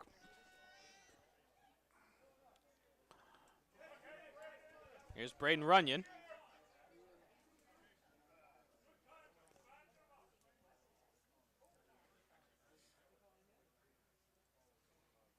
Runyon chops it foul, 0-1. Runyon 1 for 3. Single, a strikeout, and a ground out.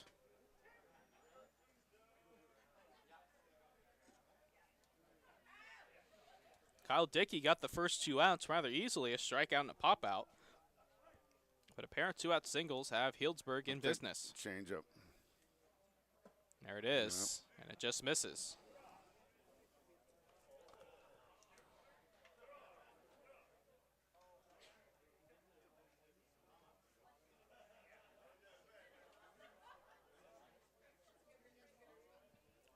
Joe Brown at second, Sundstrom at first. And Runyon drills one to left field, and that ball is way out of here. 3-run shot for Braden Runyon. And the Prune Packers now lead it 12-7. Another no-doubter. There's been no cheapies with the Prune Packers, that's for sure. I mean, that was, on the top of the trees. Yeah, that's up. You get a couple of guys on, and with 2 outs, that did some big damage there. And now they're spreading out the lead a little bit. But as we've seen today, there is no comfortable lead in tonight's game. Yeah, a lot of runs have been scored. We've seen the Stompers score in bunches, and we've seen the Healdsburg Prune Packers score in bunches as Sam Brown stands in.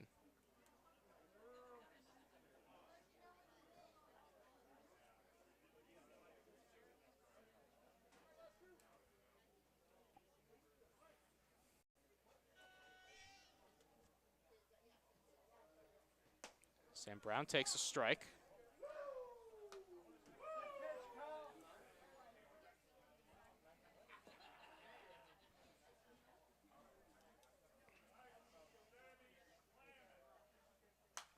Brown fouls it, 0-2.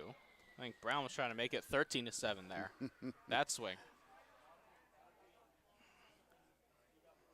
Brown playing at Portland University.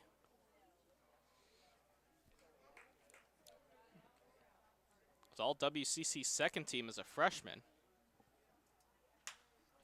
Center field, Castillo coming in, makes the catch to end the inning, but the Prune Packers score 3 more times on the 3-run shot by Runyon. And we head to the bottom of the 6th, 12-7 Healdsburg here on Sonoma TV, Comcast Channel 27, and the Sonoma Stompers YouTube page. You are watching a production of Sonoma TV, brought to you in part by Maya Restaurant, Yucatan spirit in the heart of Sonoma. Located on the historic Sonoma Plaza, this local favorite delivers the vibrant, unique, spicy, and delightful flavors of the Yucatan in a comfortable and exciting dining environment. A temple of the best tequila, cocktails, laughing and dancing with friends and family. Maya is open for dining in, takeout, and pickup 7 days a week. More information, 707-935-3500 or visit mayarestaurant.com.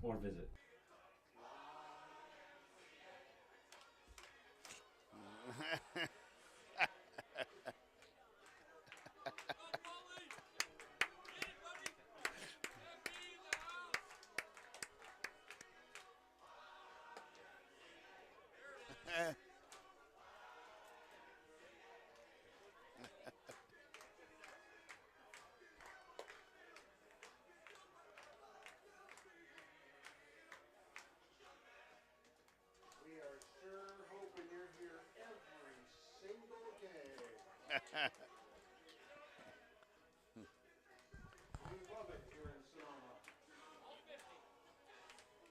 He's going to be here all 50 games, even though we're playing.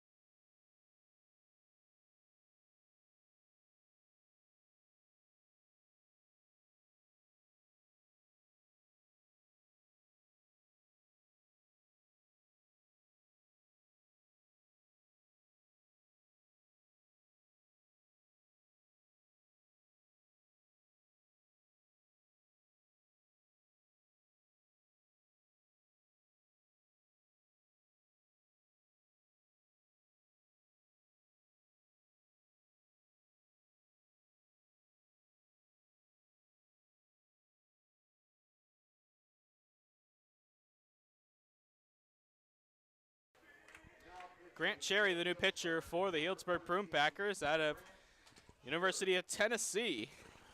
6'3", 215-pound, hard-throwing right-hander. And will face the top of the Stomper order. And Prune Packers got 3 great innings from Caden Noah. 3 innings, allowed just 1 hit. No runs, walked 1, struck out 6. Yeah, that was impressive. Good outing by him. Good outing. Very good outing by Noah. Nothing like a little YMCA to get you going to the back half of the game. I would be remiss to not shout out Tony Lombardi down there in the front row. Oh, yeah. Our YMCA leader. He is epic. Cherry deals ball 1 to Jackson Castillo, who's 1 for 2, RBI single and a strikeout. He also walked in the first, scored a run. That's up and away, 2-0.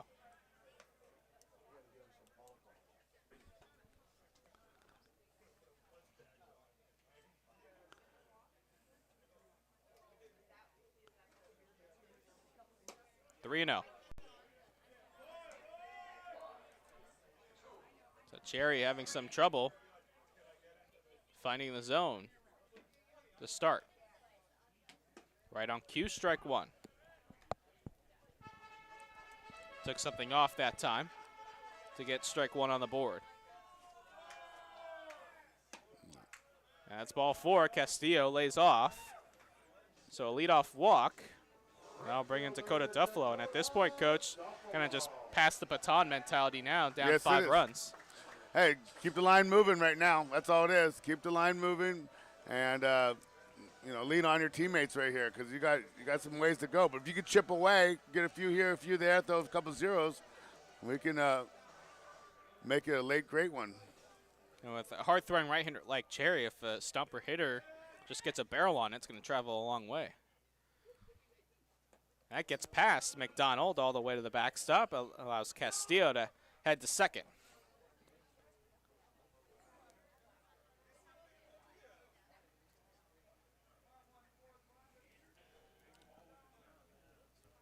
I see what Coach Gomes is doing. After bringing from Noah to this hard-throwing right-hander, it's a big change, but you still got to pound the zone. That's outside. Hasn't been called all night. 2-0. Still 2-1 Potters. Bottom of the 4th at McBean Stadium. Crawdads lost an on-league game to the Bay Area Force 5-4, but Monte Vista High School.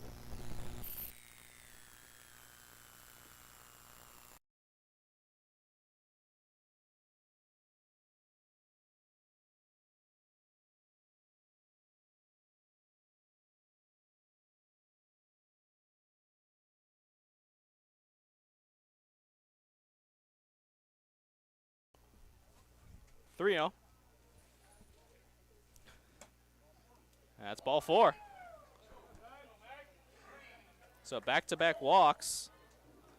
Get the Stompers a pair of runners on base. First real threat since that first inning. As that brings in Max Handren.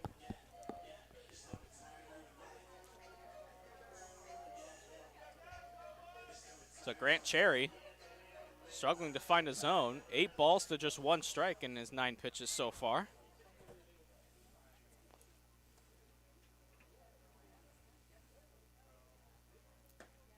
Handren takes a strike.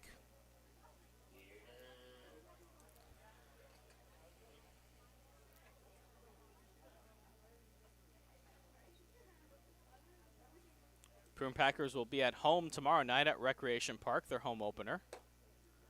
They'll be taking on the San Francisco Seals, 6 o'clock first pitch.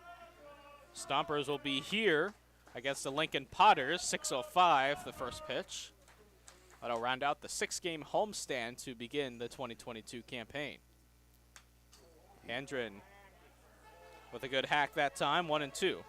Yes, that's a nice swing right there. That was it. Just got a little under it, but that was looking to do some damage.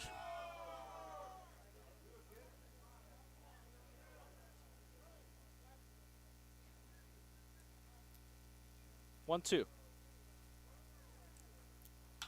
Hendren into right field. Runyon coming in. He makes the catch for out number 1.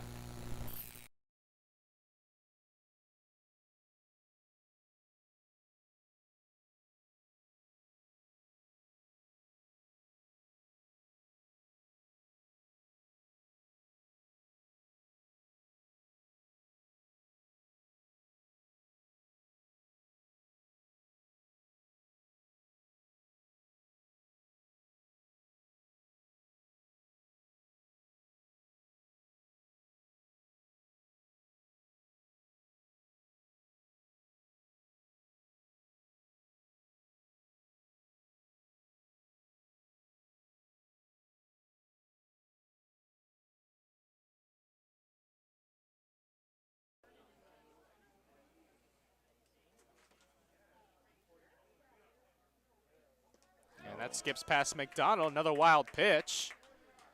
And up to third, Castillo. Up to second, Duffalo.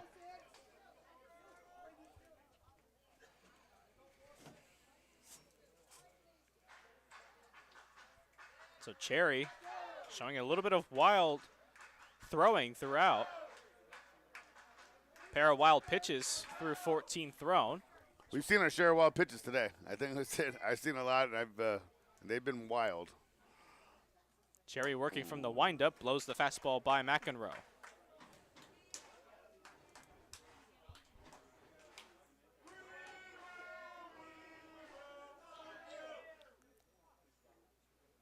Mcenroe, 1-2. Fouls it back, gets a piece, stays alive.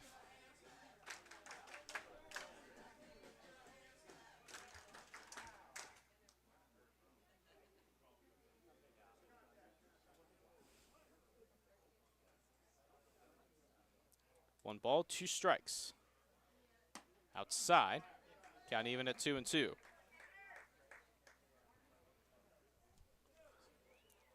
Yeah, just come back with a little country hard fastball. He has the good little gear. There it is. Mcenroe fights it off. Mikey Bell waits on deck. Stompers trying to inch a bit closer, trailing by 5 here in the 6th. And way upstairs. Nice snag by McDonald. Count runs full 3-2.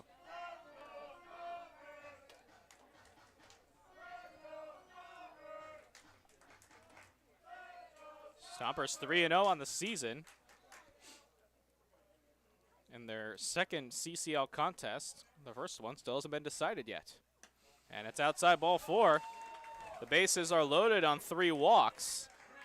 And that'll bring in Mikey Bell.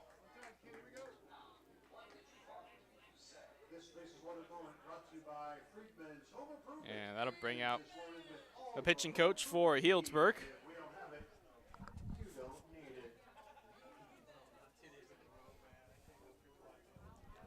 And they'll meet in the infield.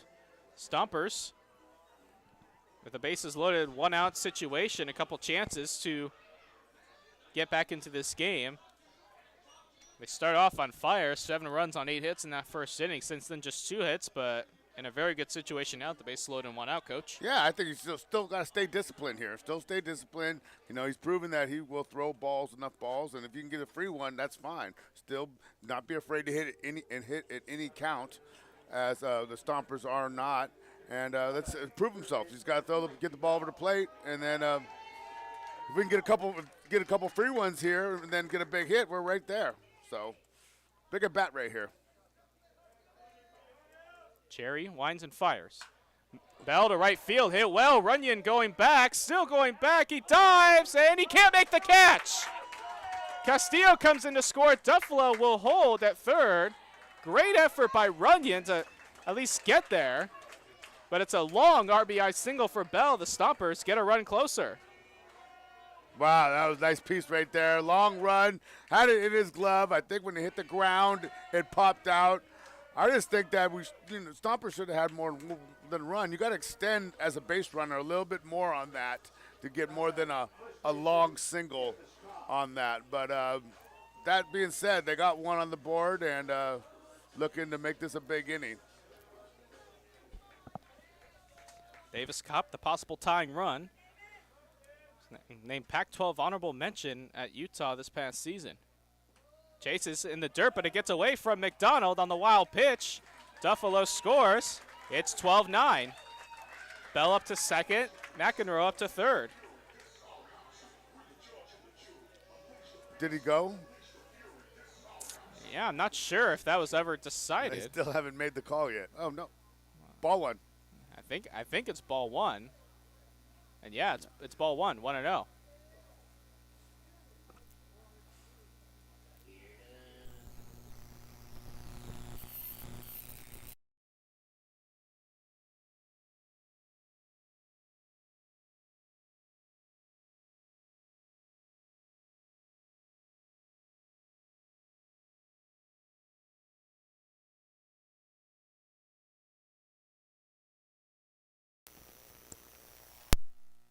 Pitch is upstairs, 2-1.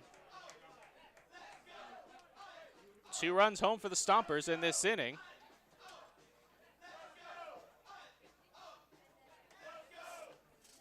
It's a ground ball would be nice here. Get one more on the board. And the count 2-2. Ooh. Hasn't been called all night, but it's probably a strike. Davis Kopp certainly doesn't agree with that. Base hit can make this a 1-run game. 2-2. Outside, 3-2.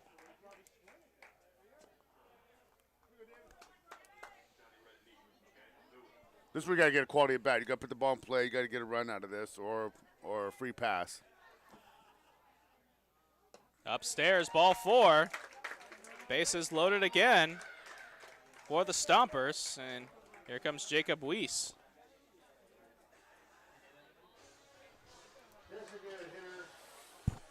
That's all we would need tonight. I just saw a little sprinkler start spraying. That would be, we kind of seen it all. Those pillows are getting a workout on the field tonight. We might be the only ones not scored a run tonight. Me and you, Michael, by the time this is said and done. 0-1 the count.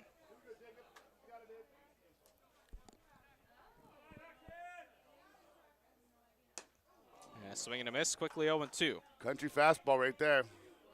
Down on the bayou. And Weiss down on 3 pitches for out number 2.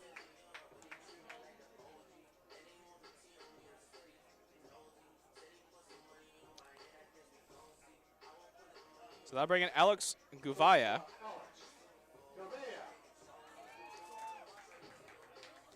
Govea 2 for 3. Playing his first game as a Stomper.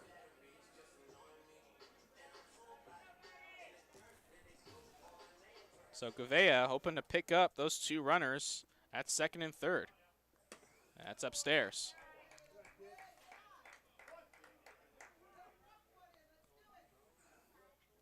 Bases are loaded. It's off the glove of McDonald. Here comes Mcenroe, and he scores on the pass ball.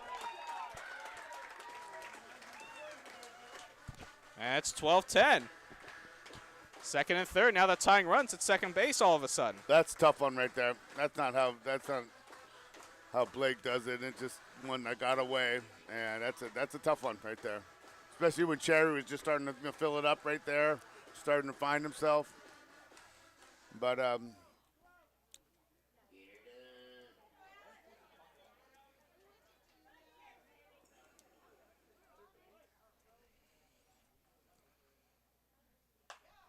That one's fouled into the parking lot. 2-1.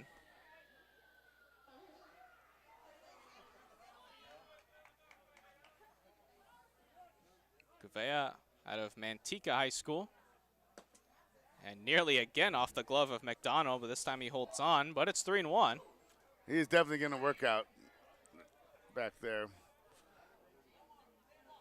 Sometimes that's your toughest pitchers. You don't know where it's going. You know, they're all around the zone, and all of a sudden they get 2 in a row in the zone. Those are the toughest guys to hit from. 3-1. Strike 2, Govea thought it was ball 4, and the count 3-2.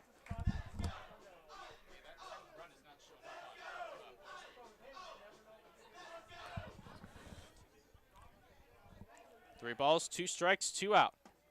Strike 3 called. Govea down looking to end the inning, but the Stompers score 3 times. They bring this deficit back to within 2. We head to the 7th, 12-10 Prune Packers here on Sonoma TV, Comcast Channel 27, and the Sonoma Stompers YouTube page.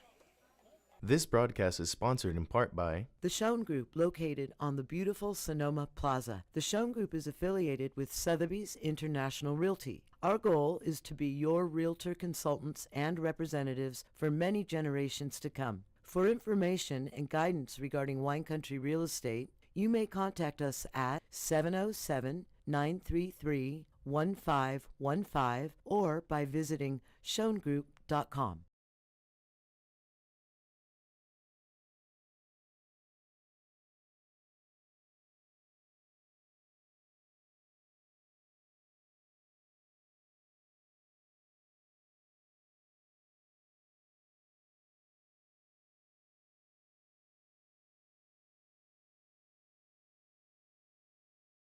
You are watching a production of Sonoma TV. Brought to you in part by Maya Restaurant, Yucatan spirit in the heart of Sonoma.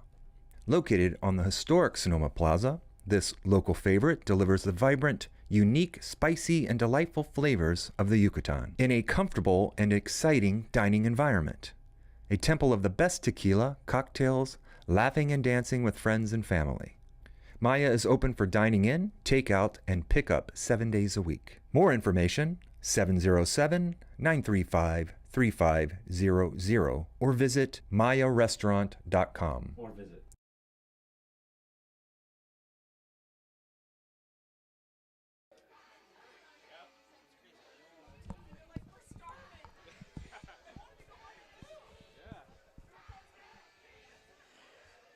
We're in the 7th, 12-10 Prune Packers. Kyle Dickey back out on the mound for the Sonoma Stompers. And Coach, got a brand new ball game. Yes, we do. Yes, we do. Packers. Just when we think that, you know, someone's going to take control of it, and someone crawling back out of the hole. I love it. That's why I love this game. 12-9-0 for the for the Prune Packers rather. 10-11-1 for the Stompers. Joey Kramer 1 for 2. And that's outside 2-0.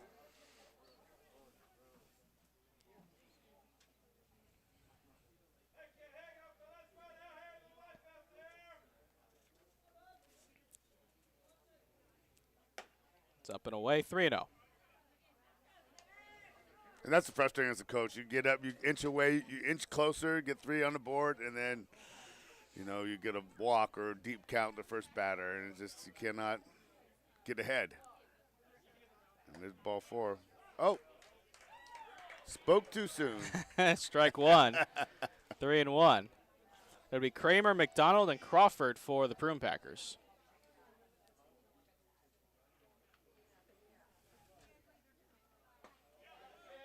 Strike 2.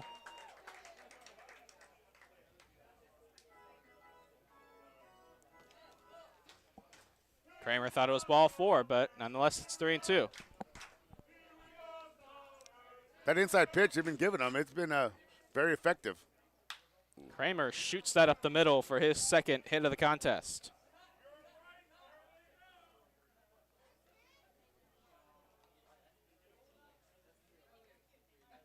Here's McDonald. Now batting, catcher Blake McDonald. McDonald 1 for 3, doubled in his last at bat. but have his hard hat on today behind the plate. Doing a lot of work behind the plate with these Prune Packer pitchers. And he swings and misses that time.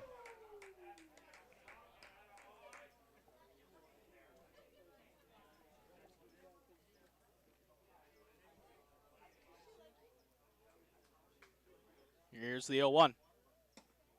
That drifts outside. 1 ball and 1 strike.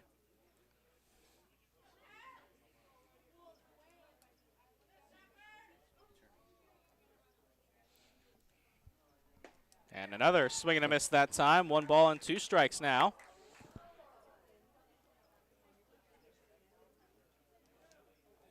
Kyle Dickey trying to respond with a scoreless 7th. Daniel Moorhead, another pitcher that we may see the Stompers use tonight. Talking to manager Zach Pace before the game. Again, thin on pitching as that one's on the ground to short. Govea goes to Handren at second for 1. Back to first. 2. Double play. 6-4-3. Roll them up. Just what they needed right there. That's picture perfect. Good feed, good toss, plenty of time, plain catch. Roll an apple, get a pear. Pitcher's best friend. That'll bring in Carson Crawford. 0 for 3, has struck out 3 times. Third baseman Carson Crawford.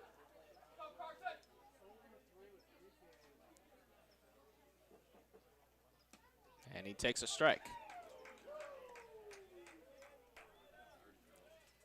It'd be huge for Dickey and the Stompers to get that shutdown inning after putting up a 3 spot in that bottom of the 6th. Something that they failed to do in the top of the 2nd after they scored 7 in the bottom of the 1st.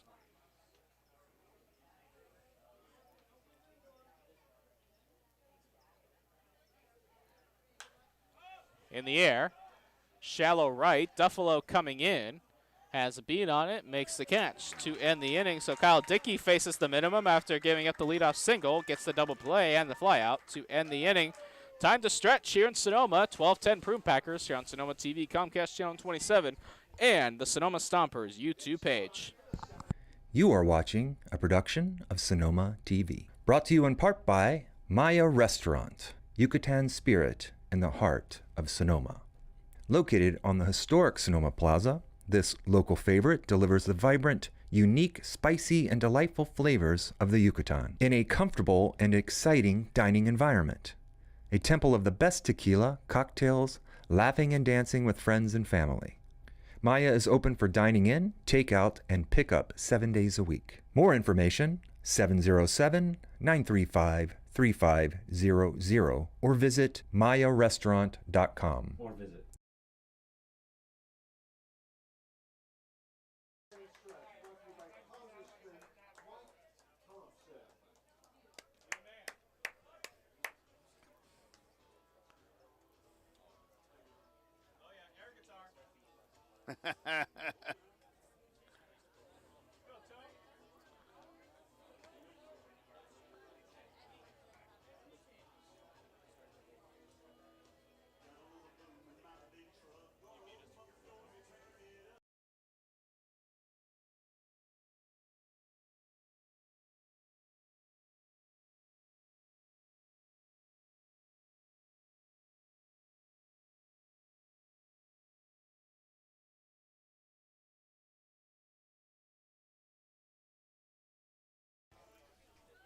Bottom of the 7th, Colton Lamonto will lead things off against Grant Cherry, who gave up 3 runs in the bottom of the 6th. Stompers will try and inch a bit closer, trailing 12-10.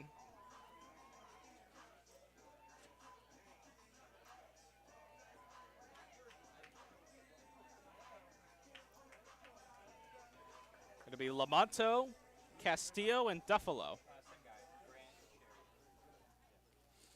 Sounds like some characters from Goodfellas. And a strike. Lamonto 1 for 3. Flew out in his last at bat. And a swing and a miss, 0-2.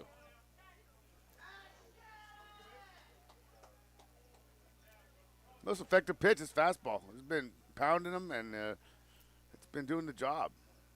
There it is. Right center field. Runyon and Holcroft. It looks like it'll be Runyon making the catch for out number 1. And that'll bring in Castillo.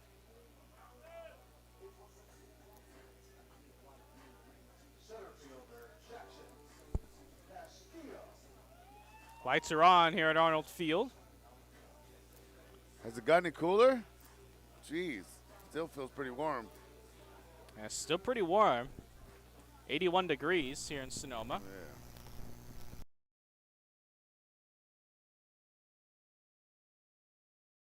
Yeah. 1-0. He's walked twice. Has singled and struck out.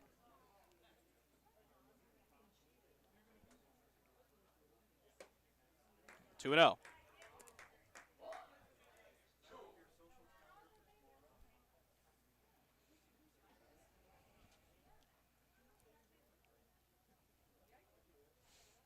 Stompers trailing by a pair.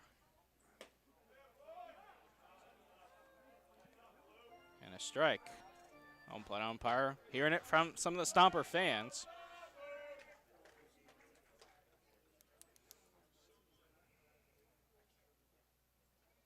Up and in, 3-1.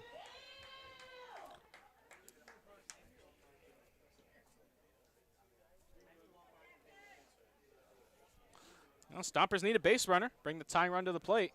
What's that called? Wildly effective? I mean, I think that'd be it's a good definition. And they will get the tying run to the plate. Castillo on base for the 4th time tonight. 3rd time he's walked. And here's Duffalo. Now batting, right fielder Dakota Duffalo. It's so funny. When Utah came and played Arizona State this year, I was down there in Tempe, and I was talking to one of the broadcasters calling the game, and they said, Dakota Duffalo, what a nice baseball name that is. Isn't it? I was just going to say, yes, that's it. Yep.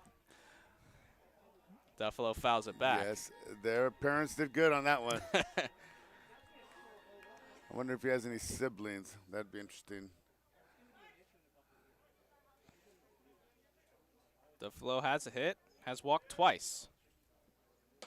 And a kind of a half-hearted swing that time, 0-2.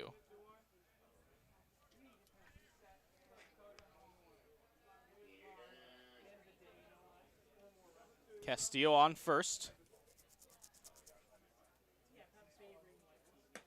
Outside, 1-2.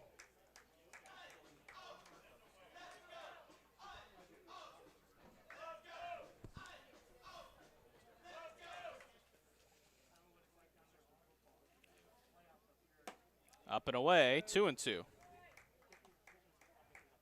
seen Cherry struggle with command. Has walked 5 batters in an inning and a third to this point.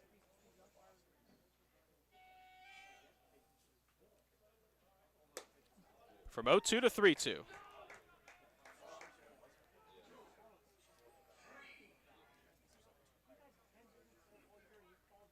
Stompers trying to come up with a rally.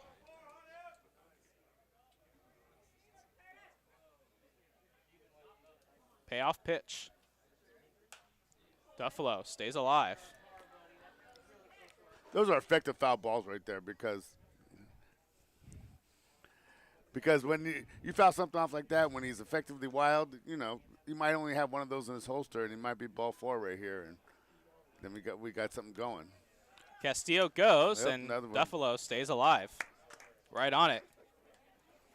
Zach Pace putting a runner in motion there. I'm trying to get the infielders moving, maybe get a hole opened up somewhere in that infield. Get players out of position. See if he sends him again. He does not. And it's ball 4. So from 0-2 to a walk, and that's the 3rd time Duffalo has now walked. And that'll bring in Max Handren. That's a quality at bat. That's what we used to consider quality at bats. I mean, when you saw 7 or 8 pitches, he fouled off his good fastballs, and then he got a walk out of it. That is really a team at bat right there, and that sometimes can spring into something big, hopefully for the Stompers.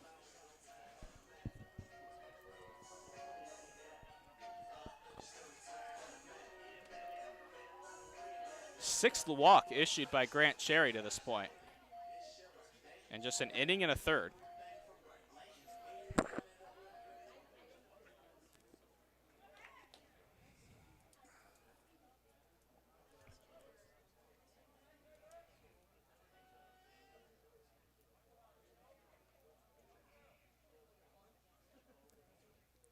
Inside, and goes to the backstop. Tying run, moves up to second.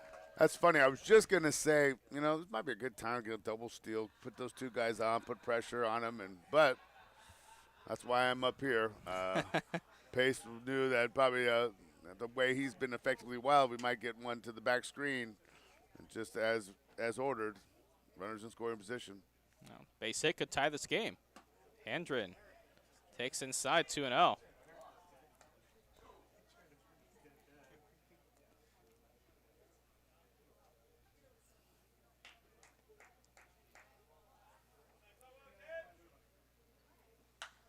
Hendren pops it up.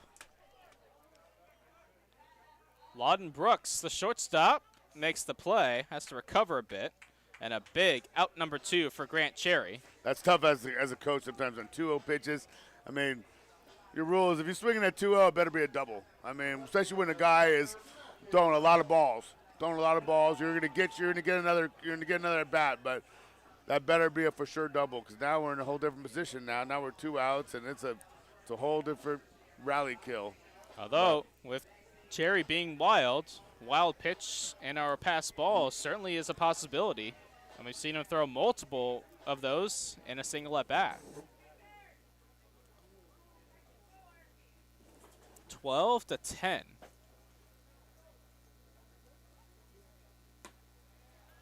And a strike.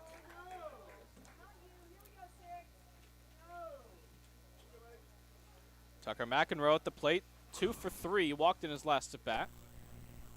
And the count 1-1.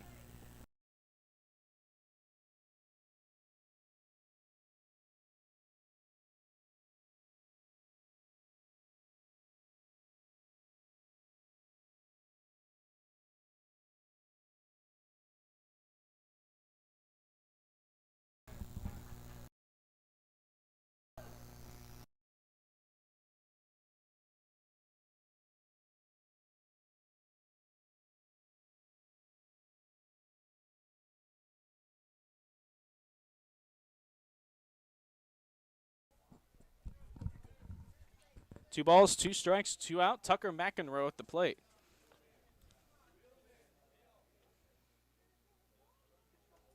Big spot. And Mcenroe stays alive. Single could tie this game.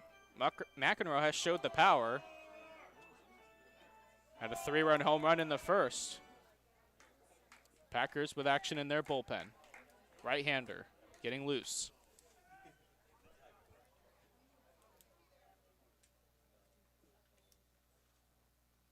And that'll end the inning. It's a great pitch. Beautiful breaking ball from Cherry. Gets Mcenroe, and the inning is over. We head to the top of the 8th, 12-10 Packers here on Sonoma TV, Comcast Channel 27, and the Sonoma Stompers YouTube page. You are watching a production of Sonoma TV. Brought to you in part by Maya Restaurant, Yucatan spirit in the heart of Sonoma. Located on the historic Sonoma Plaza, this local favorite delivers the vibrant, unique, spicy, and delightful flavors of the Yucatan in a comfortable and exciting dining environment. A temple of the best tequila, cocktails, laughing and dancing with friends and family. Maya is open for dining in, takeout, and pickup 7 days a week. More information, 707-935-3500 or visit mayarestaurant.com. This broadcast is sponsored in part by The Schoen Group, located on the beautiful Sonoma Plaza. The Schoen Group is affiliated with Sotheby's International Realty. Our goal is to be your realtor consultants and representatives for many generations to come. For information and guidance regarding wine country real estate, you may contact us at 707-933-1515 or by visiting schongroup.com.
And a foul tip into the glove of Lamonto, 0-2.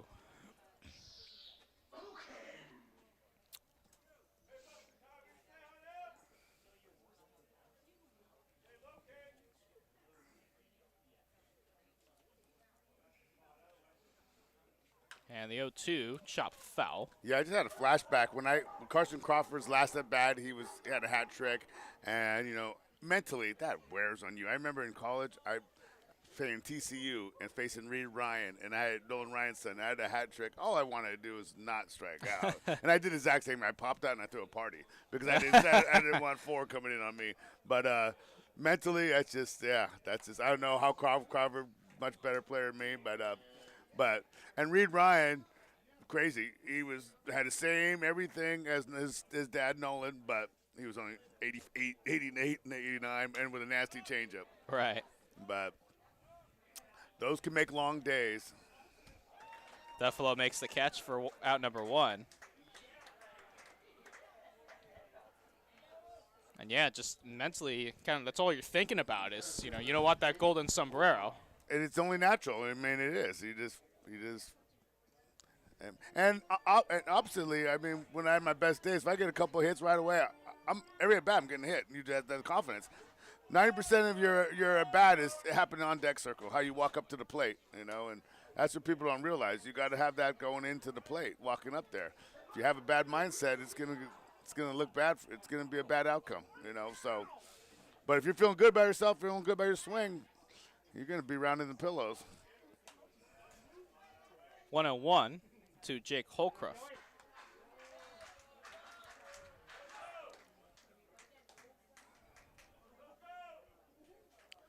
Potters lead the Mudcats 3-1, top of the 6th. And then Holcroft does a nice job of waiting on it, rips it down the left field line. Mcenroe digs it out of the corner and is held to a double. Good piece. He had his foot down, waited on that little changeup, went the other way with it nicely. Got caught up in the corner a little bit, but now you got Packers got runners scoring position for JB. JB is Joe Brown.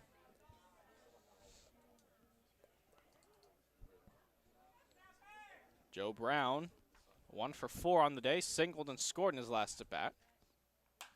He pops this one up toward the line. Duffalo will make the play. Tagging is Holcroft. Here's the throw. Here's the play. And it hits Holcroft, I believe, diving into third. That was a great throw by Duffalo. And we've had that ball not hit Holcroft. They may have had a chance to get him. That was good baseball right there. Good tag, good speed, throws on line. A lot of distance there. But risky play. I mean, it still takes a hit to get you in with 2 outs now. But the way that we've been getting pass balls here, you never know. Could be a pass ball, and then you're in. Jared Sundstrom 3 for 4 with a pair of home runs. And he As the count's 0-1. And he thought of walking him here. But then again, you have Braden Runyon on deck. Yes. He just hit a 3-run home run himself. Exactly. So it's pick your poison at that point. I'm not a big attention to walk guy. One guy I did a lot was Andrew Vaughn, and I'm glad I did that. Slow chopper, Mikey Bell fields, throws off balance in time to end the inning. So the Stompers strand that runner at second. We head to the bottom of the 8th, 12-10 Packers here on the Sonoma Stompers YouTube page and Sonoma TV Comcast Channel 27.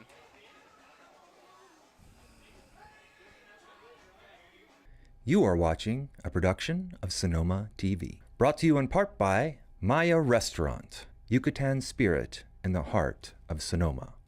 Located on the historic Sonoma Plaza, this local favorite delivers the vibrant, unique, spicy, and delightful flavors of the Yucatan in a comfortable and exciting dining environment.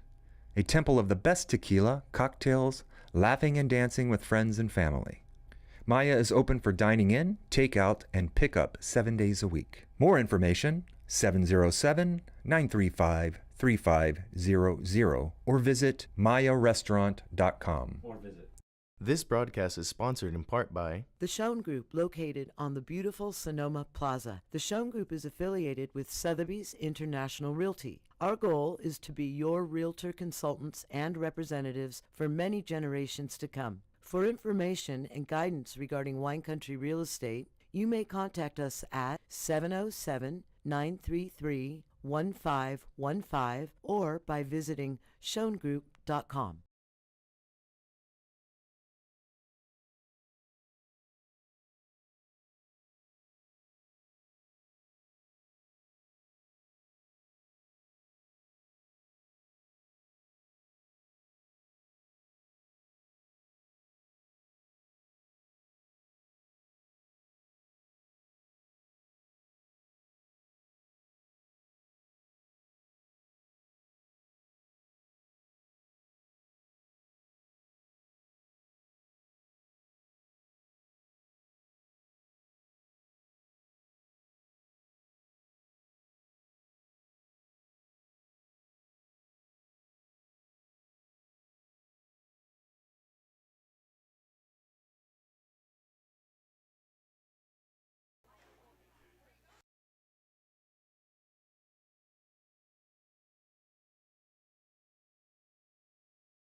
Last of the 8th.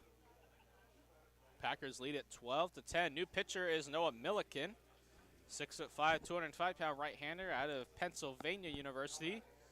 Originally from Berkeley, California. Went to Berkeley High School. Letter winner in baseball and basketball. And he is tasked with facing Mikey Bell, Davis Kopp, and Jacob Weiss. Slow roller, gonna be a tough play. Throw to first is way offline. Shortstop Lawden Brooks with a wild throw. Score that in E6. First error of the game by Healdsburg. And Mikey Bell is aboard. It was gonna be a tough play either way. Bell runs well down that first base line. I like the way Mikey plays. I mean, he plays a real solid third base, real good arm angles, and really strong arm. And he got jammed there, he got beat, but he busts out of the box right from step one and made it challenging. And the shortstop knows that, and they feel that, and they feel like they got to overcompensate, make a good throw, and it was offline, and they got something started. Kopp on the ground left side. Crawford now boots it, throws to first in time, still to get Kopp. Nice recovery by Carson Crawford to make the out. Bell up to second. And that'll bring in Jacob Weiss.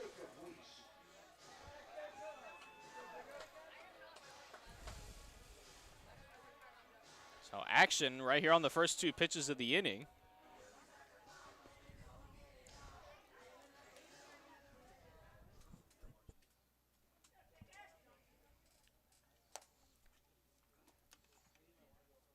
Stompers trying to inch a bit closer.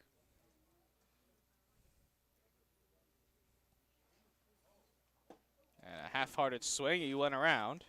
Very Down nice. 0-1. Nice pitch right there. Milliken doing a good job. His first 2 batters missed barrel big time. He got 2 ground balls. 1 happened to be in air, but he's really looks effective so far early.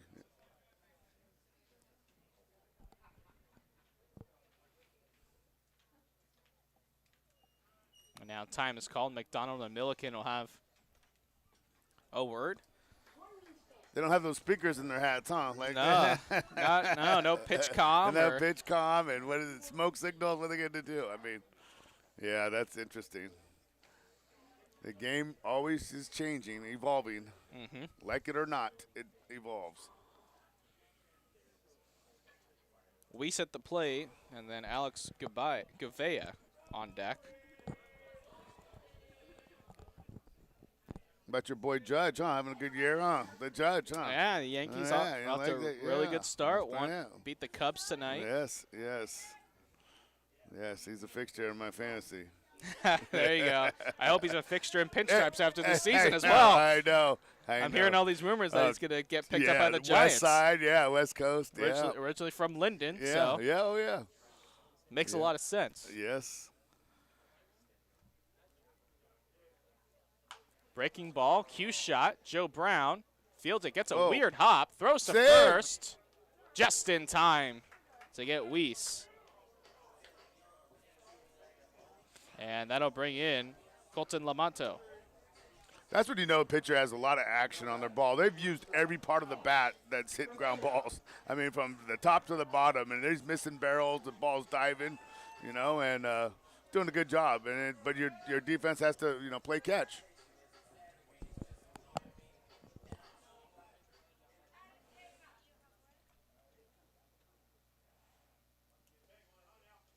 Govea 2 for 4, single and a double. And he's hit. Wears it right on the back. Runners are at the corners. Pinch hitter, 12. And it looks like we may have a pinch hitter, maybe. And yeah, it looks like Noah Rabin is going to take and hit.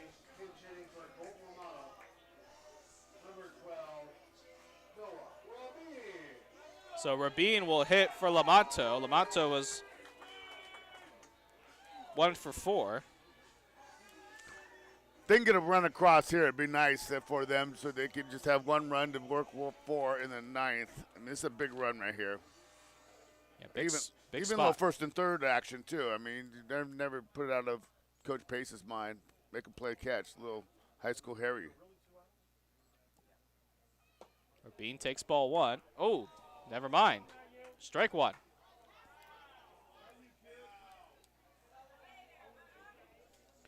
Rabin had a hit, an RBI single in the bottom of the 10th inning last night that tied the game at 10.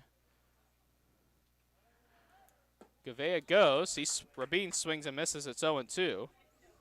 Govea steals second, but it's an 0-2 count on Rabin.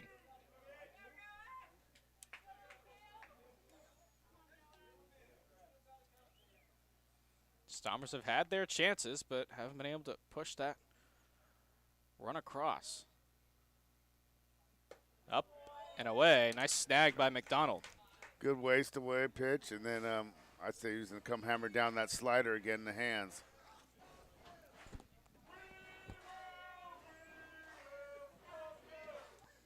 Jackson Castillo waits on deck, but a 1-2 count on Noah Rabin. Milliken fires. Got him. Inside. Oh. Did that get Rabin? No. Just missed him, so the count 2-2. With Rabin's stance, I thought for sure that was going to get a piece of him, but not so fast. Now I'm thinking slider. He's got to throw that.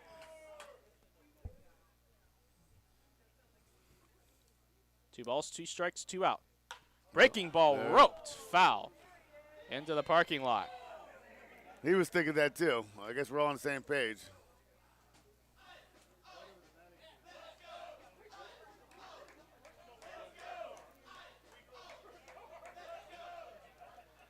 2 balls, 2 strikes, 2 out, action in the Stomper pen.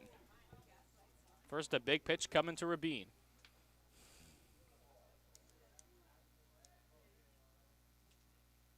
Got him. Milliken gets the big strikeout to end the inning. We head to the ninth, 12-10 Prune Packers here on Sonoma TV, Comcast Channel 27, and the Sonoma Stompers YouTube page. You are watching a production of Sonoma TV, brought to you in part by Maya Restaurant, Yucatan spirit in the heart of Sonoma. Located on the historic Sonoma Plaza, this local favorite delivers the vibrant, unique, spicy, and delightful flavors of the Yucatan in a comfortable and exciting dining environment. A temple of the best tequila, cocktails, laughing and dancing with friends and family. Maya is open for dining in, takeout, and pickup 7 days a week. More information, 707-935-3500 or visit mayarestaurant.com.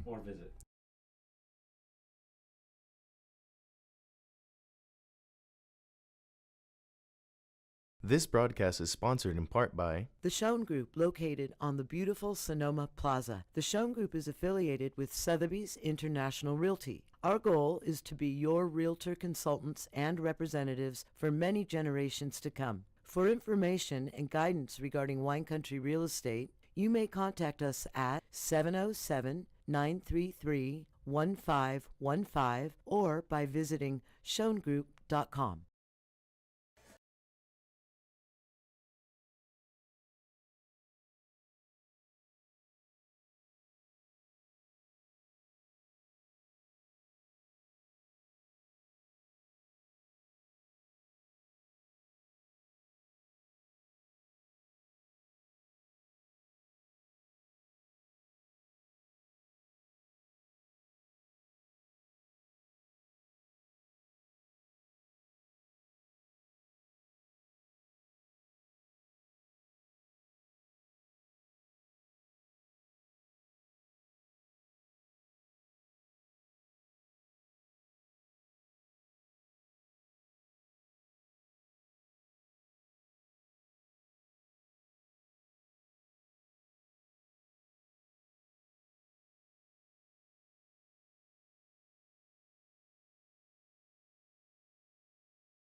Daniel Moorhead, the new pitcher for the Sonoma Stompers, making his 3rd appearance of the season. Pitched last night in the game to be decided and struggled a bit with his command throughout those extra innings.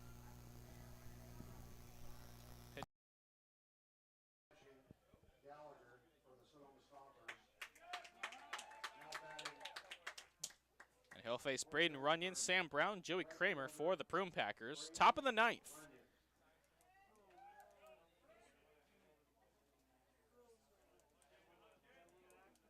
Facing Moorhead, lefty, Youngstown State University. Deals ball 1.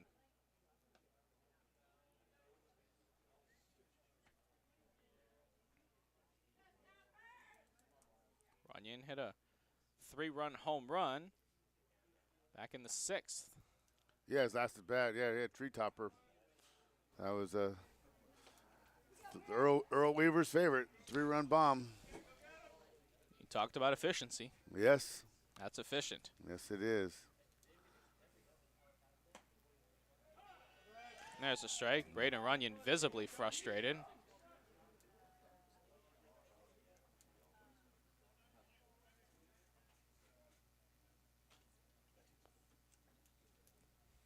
Two one. Up and away. 3-1.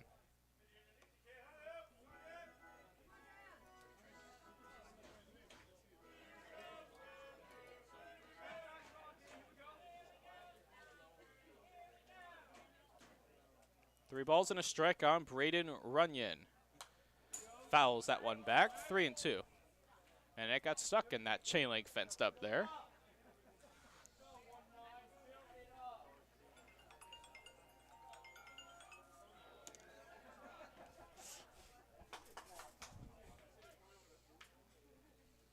Full count offering to Runyon.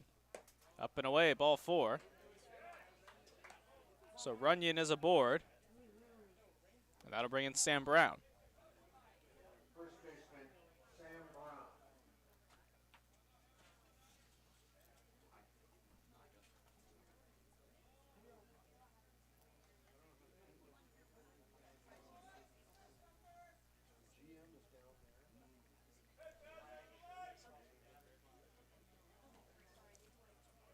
So lefty to lefty. And a strike to Brown. Brown, 1 hit and 4 plate appearances. Had a double back in the second.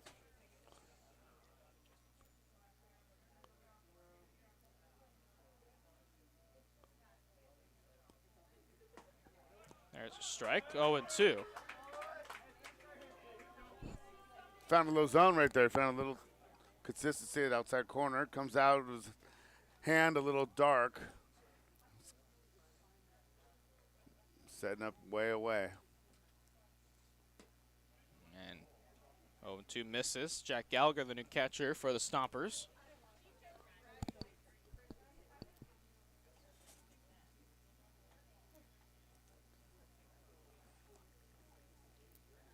Isn't Jack Gallagher a Petaluma grad too? Petaluma guy, So 2019. got double Petaluma in the box.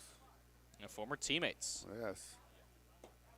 Now it gets away from Gallagher. Runyon up to second.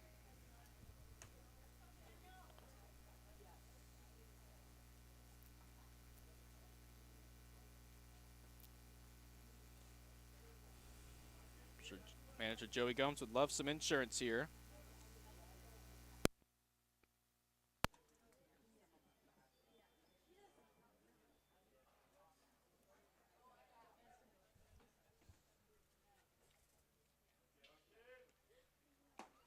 And Brown cuts and misses. Strike 3. Big strikeout for Moorhead. And I'm bringing Kramer. Designated hitter, Joey Kramer. Kramer, 2 for 3. Pair of singles is also struck out and walked.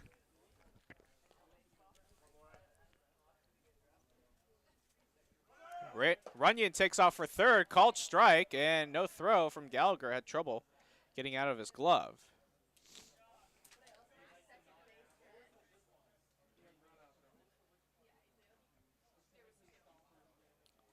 So Runyon,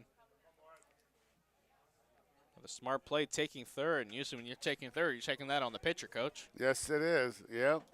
And now the Stompers bring the Bring it infield through. in. Fouled back to the screen, 0-2. Right And boy, back at us.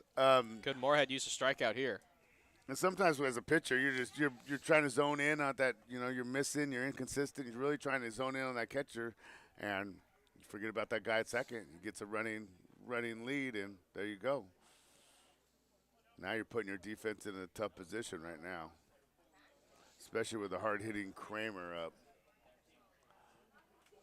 0-2. That one's in the air to right. That's going to hook foul. Duffalo was playing way off the line in right.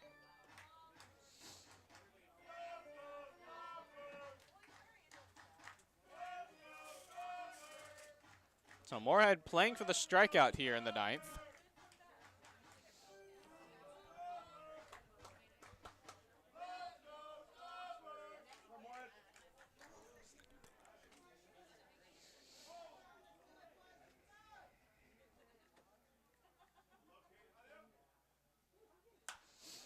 In the air to center, that'll get a run home.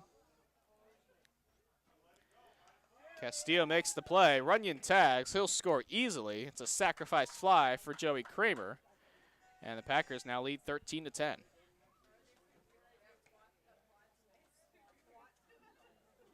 that's how big that stolen base was right there.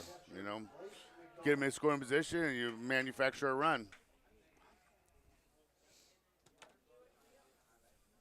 Here's McDonald.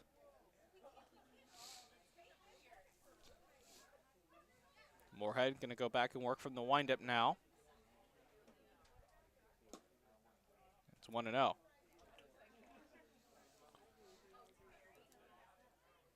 13-10. It's like one of those old Super Bowl scores.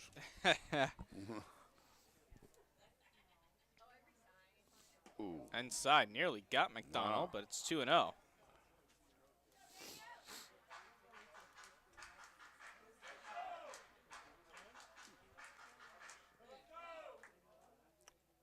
(13-10). Prune Packers over the Stompers. And McDonald fouls it out of play.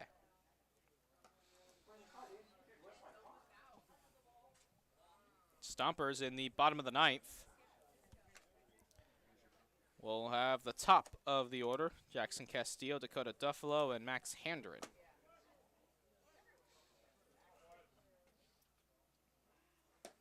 And that rides away 3-1.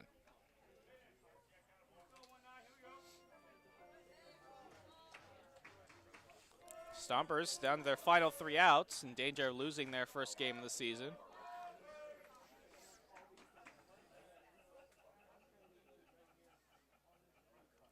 (3-1) is upstairs. Second walk issued by Moorhead.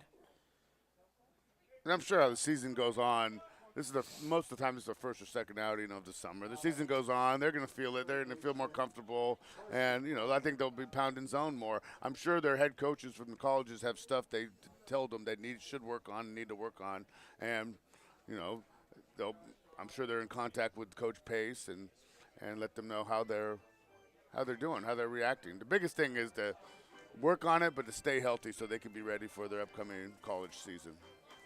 Manager Zach Pace out and having a visit with his pitcher.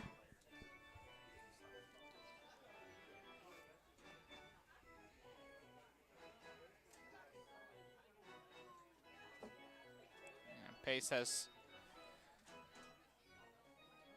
said what he needed to say. So here's Carson Crawford. He's 0 for 4. Got a little Cardinal Newman versus Cardinal Newman battle here. Crawford and Moorhead, 2 Newman alums. It's inside.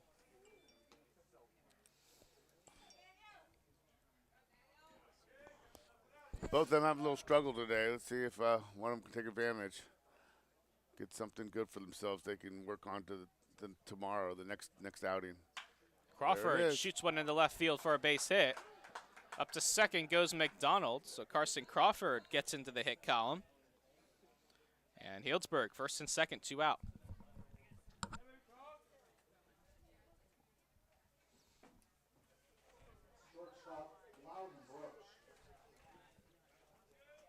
Here's ninth place hitter Loudon Brooks.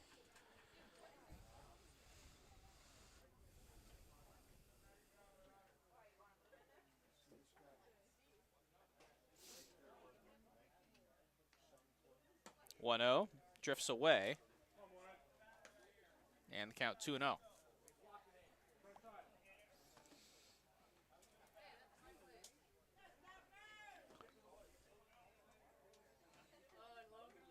Packers trying to add on here, and goes behind Brooks, but not far enough for Healdsburg to take advantage.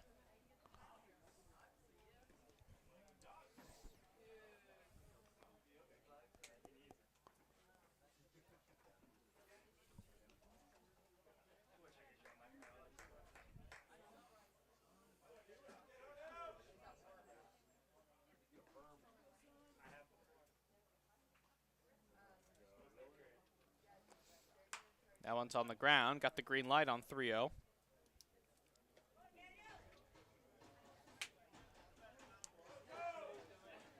Sure, Coach Pace wouldn't want to use another pitcher tonight if need be. Especially coming back, they have a game tomorrow, so they need some rest. But so hopefully Gallagher can get out of this little jam.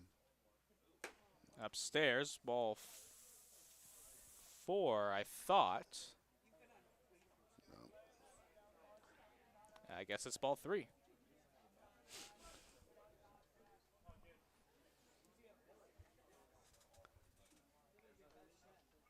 Runners go. Pitch is a strike. Throw goes into left field. Scoring is McDonald. Up the third goes Crawford. It's strike 2. And another run scores. It's 14-10.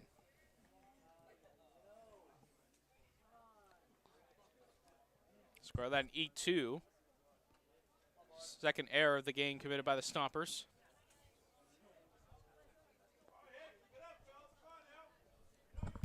Stolen base and an E2. So the count's full. Ooh, good Breaking pitch. ball. Oh, just missed. And it's a walk to Brooks. Must have been up, but that was his best pitch he's thrown all outing. That was very nice. A sharp breaking ball, but umpire thought it was a little up.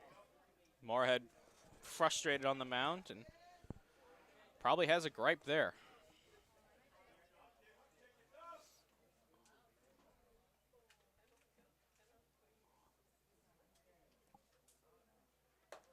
That's up and in.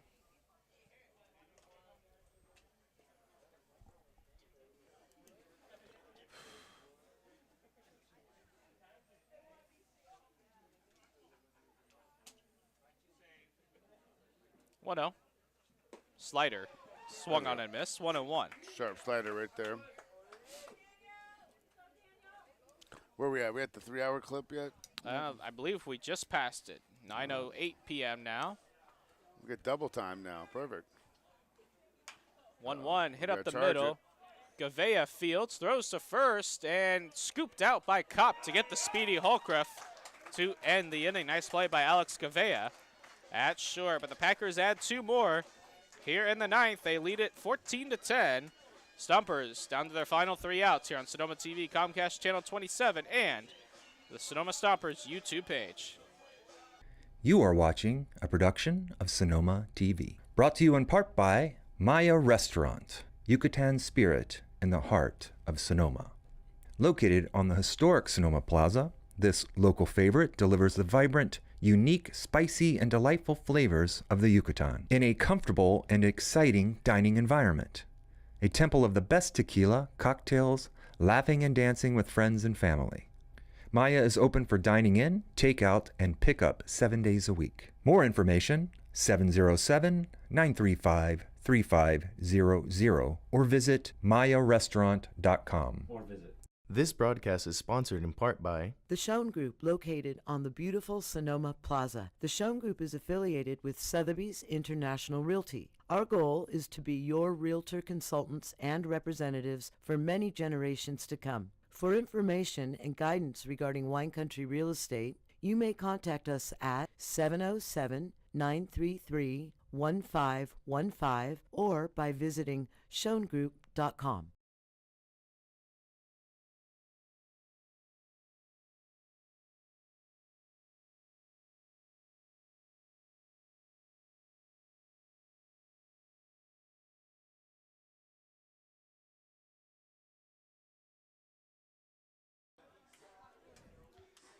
Fourteen to 10, Prune Packers. Last chance for the Stompers.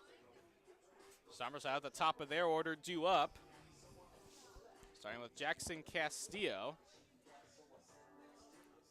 Looks like pinch hitter has wandered on deck. Connor Blah for the Stompers.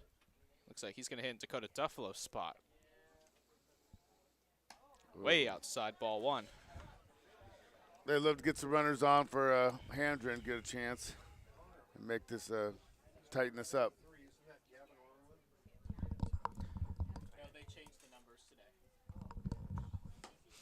Swing and a miss. 1-1.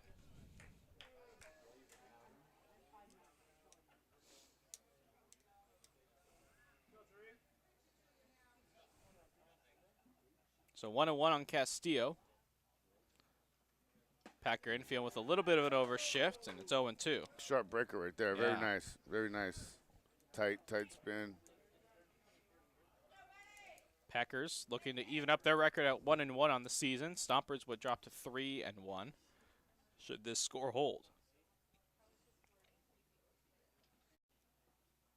Outside, 2-2. Thanks to all of you who have joined us throughout the night. It's been a fun one. 14-10. Stompers back-to-back games with 10 runs scored. It's a slider. Yep. You called it, but it's outside. The Stompers looking for base runners here. Trailing by 4.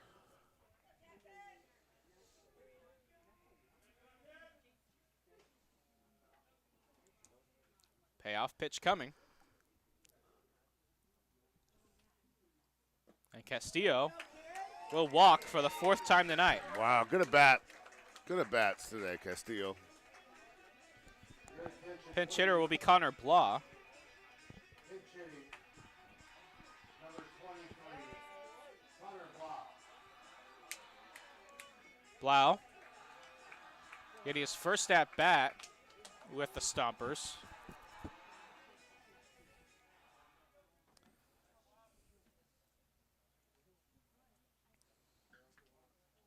Way outside, 1-0. And at this point, coach just trying to keep that line moving here in the ninth.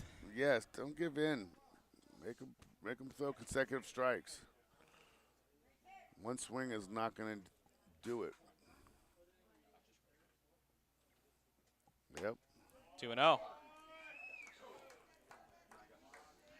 And the infield with a little bit of an overshift. Carson Crawford kind of playing in that 5.5 hole in the left side of the infield.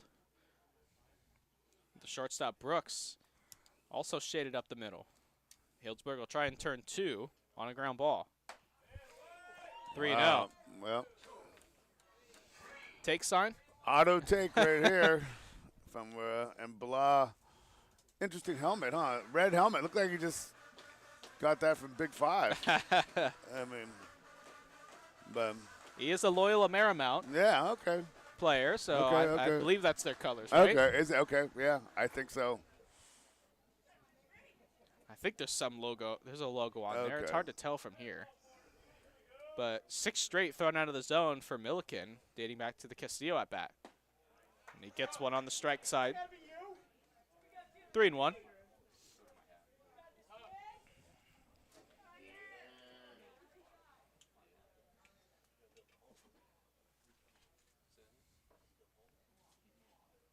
Yep. Blau Ball reaches. Back-to-back walks here in the 9th. That brings in Max Handren. Are they wearing their college helmets then? Is that what it is? I think some Is of that them some are. do? All right. I think it's a preference. Yeah. I know some of the Stompers, particularly the position players, their batting practice attire still doesn't come in yet due to issues in shipping. Yeah. So they have all different teams out there. They're different logos. That gets by to the backstop on the wild pitch, 2nd and 3rd for the Stompers. So that's Ronglin on deck, 36. And now manager Joey Gomes out to have a talk with Milliken.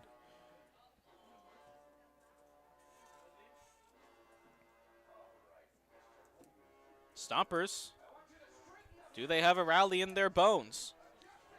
They're definitely making it interesting, you know. And it's kind of like how this game started.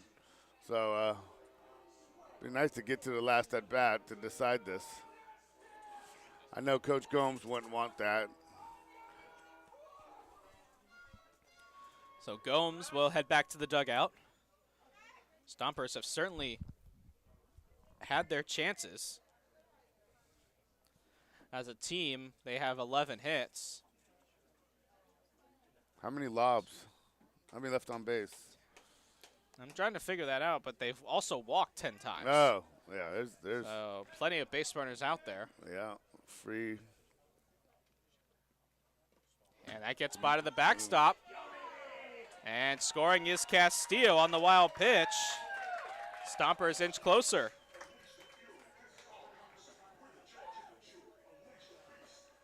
So as a coach, you wear that when you make that trip out to the mound. That's on you. The next pitch, you take credit for it, or you take blame for it. That's the old coaching ad. Coaching.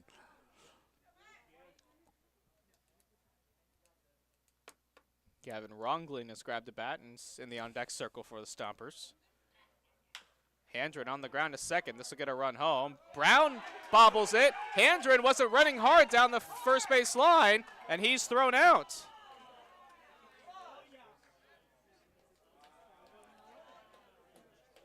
But the Stompers get another run home. It's 14-12. Yeah, that can't happen. I thought he was hurt. I thought he hurt himself, but he wasn't, 100%. And he'll wear that, given the player Max is. Yeah, and I'm sure Coach Pace would say something. That's it, Joe. You just never assume an out, especially when you're 1-2 runs away. So Gavin Ronglin will get his first at bat as a Stomper. Takes a breaking ball strike. He'll be headed to Santa Clara University in the fall. Recent graduate of Cardinal Newman High School, led the team in home runs. Newman winning the NCS Division III championship. And he chases out of the zone, 0-2.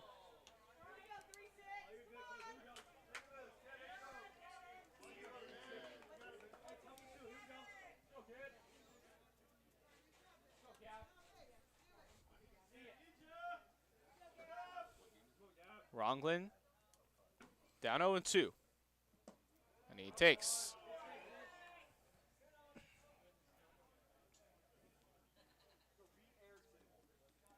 14-12.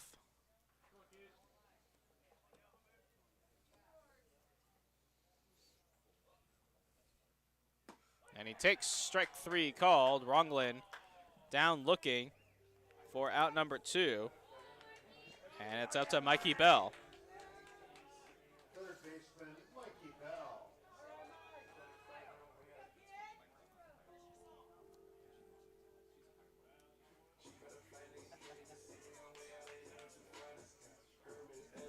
Bell, 2 hits in 5 plate appearances, has reached base 3 times. He takes a strike. Stompers down to their final out.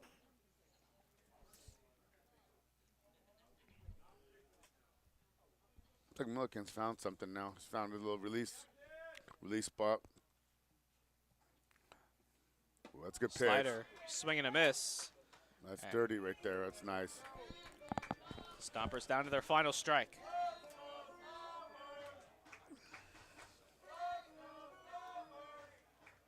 It's been a fun one from Arnold Field. Stompers trying to stay alive. It's in the dirt. 1-2. Lincoln Potters.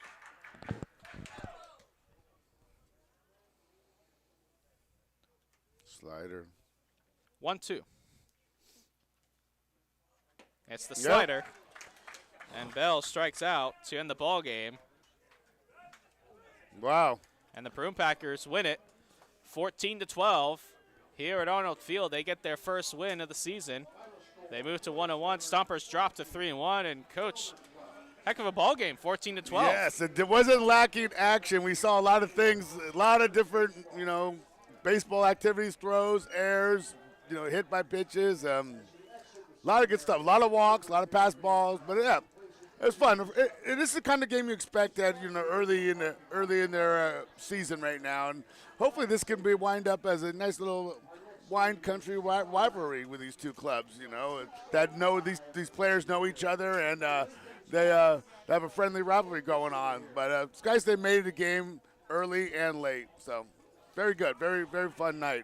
Well, the final, 14-12, the Prune Packers win it. We'll be back here at Arnold Field tomorrow night, 6:05. The Lincoln Potters come to town. For some Saturday night action for my partner, Paul Maturina, I am Michael Barabalt signing off.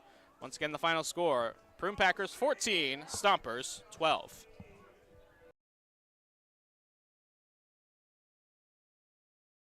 This broadcast is sponsored in part by The Schoen Group, located on the beautiful Sonoma Plaza. The Schoen Group is affiliated with Sotheby's International Realty. Our goal is to be your realtor consultants and representatives for many generations to come. For information and guidance regarding wine country real estate, you may contact us at 707-933-1000 888-885-1515 or by visiting schoengroup.com.